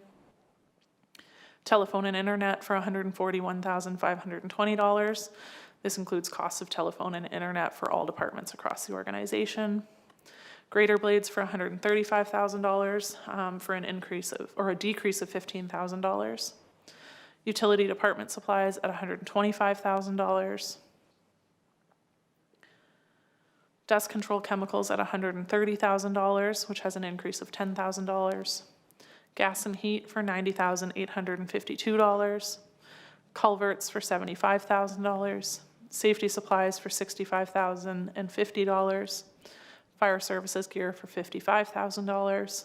Water, sewer, and garbage collection for $53,244. Small tools and equipment for $47,000. Alarm monitoring for $15,000, and extension programming at $10,000. Then we move into salaries, wages, and benefits. So you've got core base salaries at $7,858,763.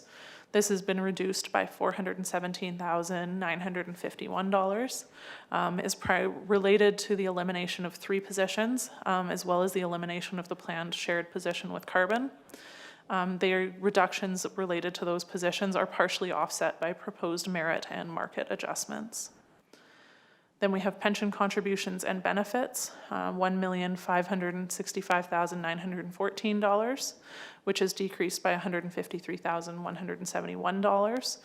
Again, the decrease relates to decreased rate for pension contributions as well as the elimination of positions. We have government contributions at $708,535 with an increase of $38,543. The increase relates primarily to increased rates for WCB, which is mostly related to the industry rate has gone up as a whole in the province. Then we have seasonal staff for $302,938, which has decreased by $20,575. The decrease reflects the removal of 2 seasonal employees, which is partially offset by increases along with market. Council base pay is at $239,400, which has increased by $51,000. I will note that the increase is reflective of market adjustments that were caught up last year, so they should have been caught up year over year, and then they weren't. So this increase is sort of a catch-up of 4 years of increases, not just a 1-year increase. The same with the council per diems is at $199,832, which is increased by $52,399. Same reason as the council base pay increase. There's the market catch-up there. Overtime has a budget of $149,772, which is decreased by $2,065, and the decrease is in alignment with existing overtime rates applied to budgeted staff. And then we have fire services per diems at $21,000. Then we look at provision for allowances, which has been held steady at $100,000. This is funding for the write-off of uncollectible taxes. We go to purchases from other governments. We've got the provincial policing payment at $592,606. This is increased by $113,428. And again, the increase is based on the best information we have available from the province at this time, but we actually don't know exactly what that amount is going to be. Then we have the Drumheller Waste Commission at $258,385, has increased by $4,385. And we have Water Commission payments, which is a requisition that we pay to the Water Commission, and then land title payments for $1,000. Then we have transfers to other governments. We've got ICFs for fire services at $286,000. ICF for recreation is $348,245. I gotta have one bad number in there. We've also had, last year there was a $50,000 ICF contingency funding that has been removed from this budget as it's not been utilized. If ICF agreements come in and are finalized and more funding is going to be required, then we'll come back to council, and either council will draw some money from reserves or we'll utilize surplus or any other funding mechanism as is appropriate if that comes into a situation that we have. And then the final one under, is the Trochu Swimming Pool Agreement. Again, this is one where there's an offsetting revenue and an expenditure, so the net bottom line is 0. And this is the amount that's paid to Trochu in relation to bylaw 692. Then we have transfers to individuals and organizations. So we have ICF for Urban Fire Services for $30,000. The Rural Community Hall Capital Grant for $20,000. Council directed support at $45,000. This includes payments for the airport, to STARS, Seniors Outreach, and then a contingency funding that allows council for any requests that are outside of any existing grant programming. Then we have Rural Community Hall, the operating grant is $27,600. The Ron Gore Memorial Arena operational grant is $30,000. Youth event sponsorships for $10,000. The Recreation Community Arts and Culture grant for $6,000. Grants for nonprofit organizations for $30,000. The Scholarship Award for $4,000. The Century Farm Award for $2,600. The grant for Rural Resident Connection for $4,000. The payment to Kneehill Regional Partnership for $7,500. The payment for doctor recruitment and retention. This is the portion of the medical clinic rent that is being paid for by the county. The remainder out of that $90,000 is paid for by the other urbans. We have ASB grant support is $11,000. And then we have, last year there was the grant writer payment for $15,500. That doesn't show up under this area anymore. It's actually it's now a payment that is paid to FCSS. So in a few moments you will see the increase in FCSS is primarily related to that reallocation. Then we have a cemeteries grant that was for $4,000. This is one that administration is proposing could be removed out of the budget. It's just not had uptake, and so it's effectively a placeholder that hasn't been utilized. Then we have transfers to local boards and agencies. This is that FCSS, so that we've got a total of $97,417, and the increase is primarily related to that grant writer program moving from the other area into support through FCSS. And then we've got an amount for the Marigold Library for $54,939. Has there been any, speaking of the Marigold Library, has there been any concerns or comments from your ratepayers on Marigold?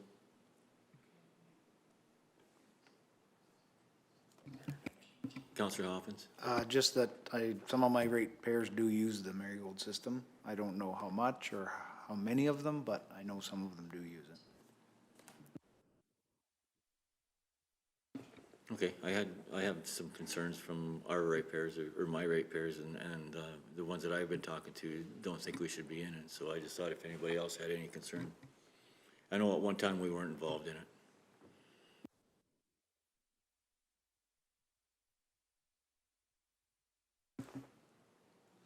We're good to go if you're. Okay, now we've got contributions to reserves. So this involves any operating transfers into reserves to fund long-term infrastructure. There's $3.6 million for the capital equipment plan. There's $82,041 to the IT reserve. And this is where that one project is for capital purchases for computers. So that contribution each year directly then funds the annual purchases, which can fluctuate year after year. And then we have base contributions of $5,422,300. And then we've got water connection levy contributions. So this one's decreased to $33,201 and is decreased by that $144,784. This is in direct relation to that expiring levy that has been just directly contributed to reserves. So the contributions decreased as a result.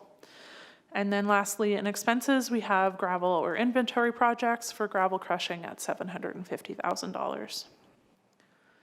And that is the end of Appendix C. I am happy to provide any other information or answer any other questions or follow up or go through schedules in Appendix D, whatever council wishes.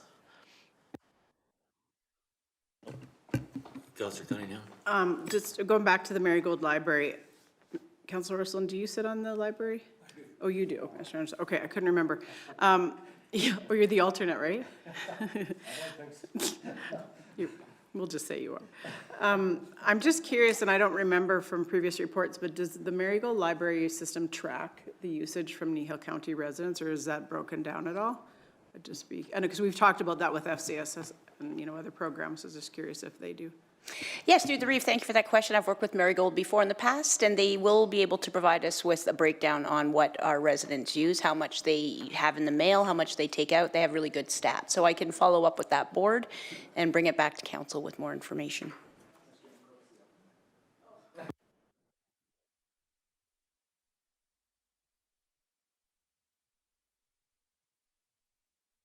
Councillor Olson? There was talk between the councilors at one point about maybe adding something to the grants as far as youth and trades, and I forget what the whole conversation was. Maybe Laura Lee, or I'm sorry, Councillor Cunningham, maybe has more to say on that. Yeah, I think that was kind of, we chatted about that a little bit yesterday with strategic planning, right? That, you know, it's been, you know, even the past 4 years, we really wanted to have a youth focus within Kneehill County. And I was telling council yesterday that I attended, just with another hat, a presentation that Kathy Price and Kurt Ratzlaff did at the Three Hills School. They've had a very successful program down in the Acme-Linden area, getting students to get involved in trades. And I think Ms. Vanderkool will be getting, I think she already did actually get a request for them to come as a delegation. So I think we're going to be hearing a lot more about students and their interest in the promotion of the trade. So I think it's definitely something that would be worth looking into. CEO Cochran. Thank you. Through the chair to all of council, that's great timing because we are looking at all of our grants and we are going to be bringing back to council an RFD suggesting that we combine all of our grants together under one pool and have various criteria. So it's great timing for us to make sure that we include youth grants to support our up and coming youth throughout the community. So stay tuned for that in the upcoming council meeting.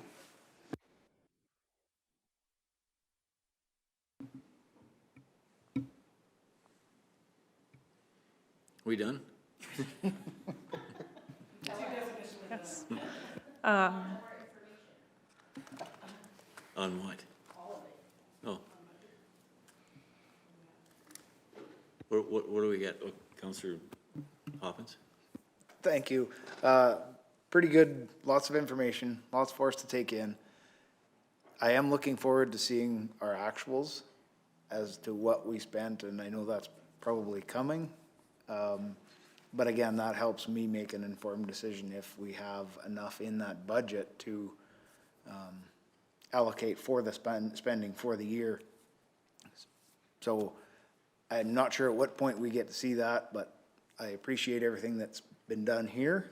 And we've had some good conversation about various topics and where we can try and reduce some of our spending. And it's not that I mean, I like to spend money, but I also like to save money too. So we have to be do our due diligence with our ratepayers' money, and they have had questions, but this is a pretty good overview of where we're at. So thank you.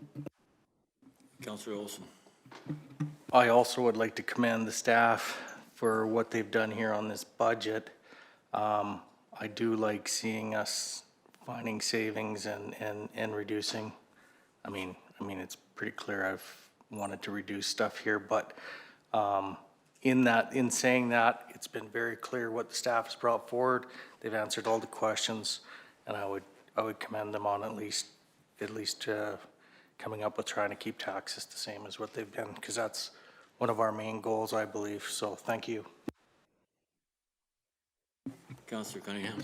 Yeah, I just want to take time too to thank the staff, and I know some of this is difficult for some of the staff because we do have folks in new roles.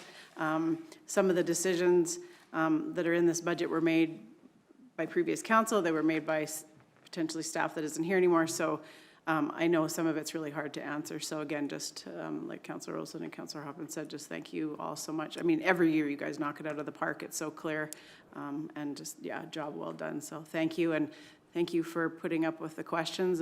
But as you know, we ask the questions because that's our job, And we do get asked the questions by our ratepayers, so yeah, thanks again for everything, for all of you, yeah.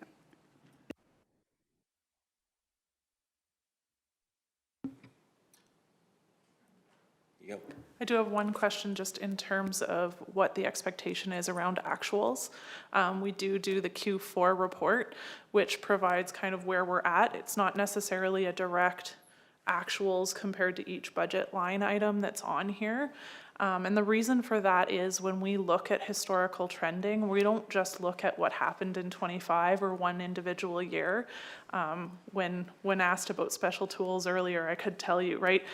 When I'm looking at the budget, when I do the review, I look at the 5-year average, the 3-year average, the 5-year high, like what's the highest we've spent in that line item. And then also looking at like, have we changed staffing levels in that time? Have we changed program levels in that time? And all of that information then informs whether there's enough in a budget line item. So I'm just curious what the expectation is, whether the Q4 report is what you're looking for or whether there's more information there, and what kind of context we can provide to help with that. I guess for me, the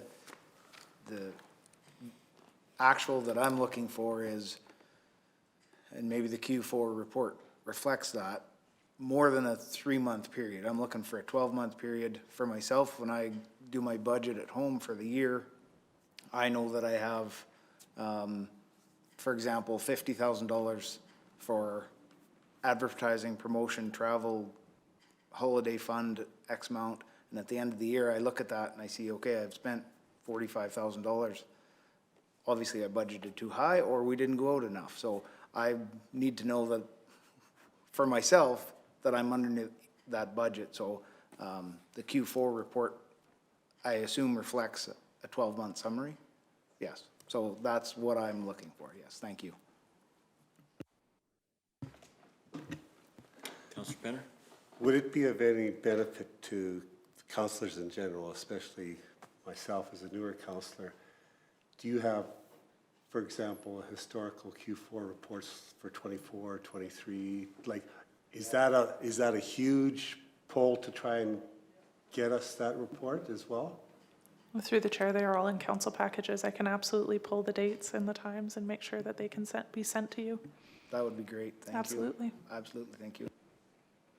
CEO Cochran? It may be the last time I talk, so thank you. Much to your, yeah, exactly. Thank you. Yeah. Thank you for your time and attention today, Council. You've been awesome, and we've really appreciated all your questions and drilling into these GL lines because, as you said, the staff have done a tremendous amount of work really understanding what's in their budget, why they're spending what they're spending, and how it's contributing to our residents. So that is very much appreciated that you also are digging in as deeply as us.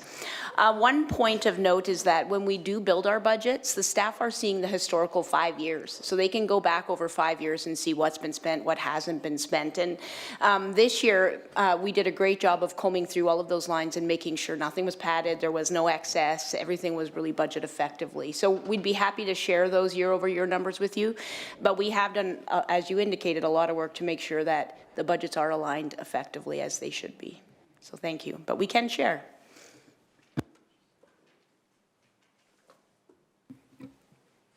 Any other concerns or questions? Councillor Woodstock?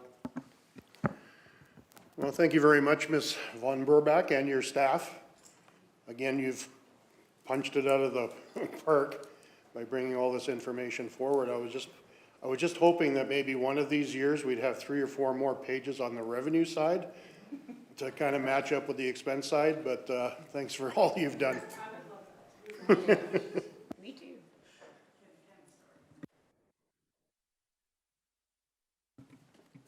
Good? Everybody's good? Okay. Thank you. Thank you. Let's take a 10-minute recess Sure. or break. Yeah. Thanks.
No. 3.2. Okay. Okay. think the results of the survey were. We're back in session here at 2:30. Let's go to, on the agenda, 3.2. Motion? Counselor Cunningham? I'll make the motion to move us into closed sessions, ATIA Section 20, 3.1, no, Section 20. Thank you. Any concerns or comments? Nope. All in favor? Carried.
Anybody in favor?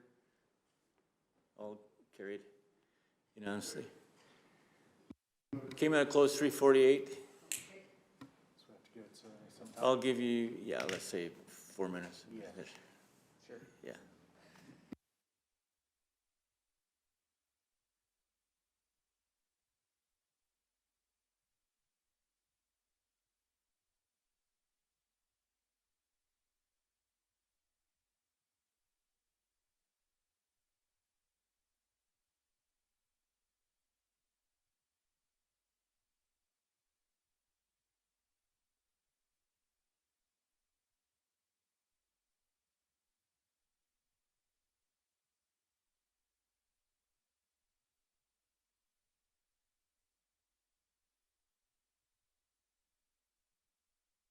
No, we're just gonna motion.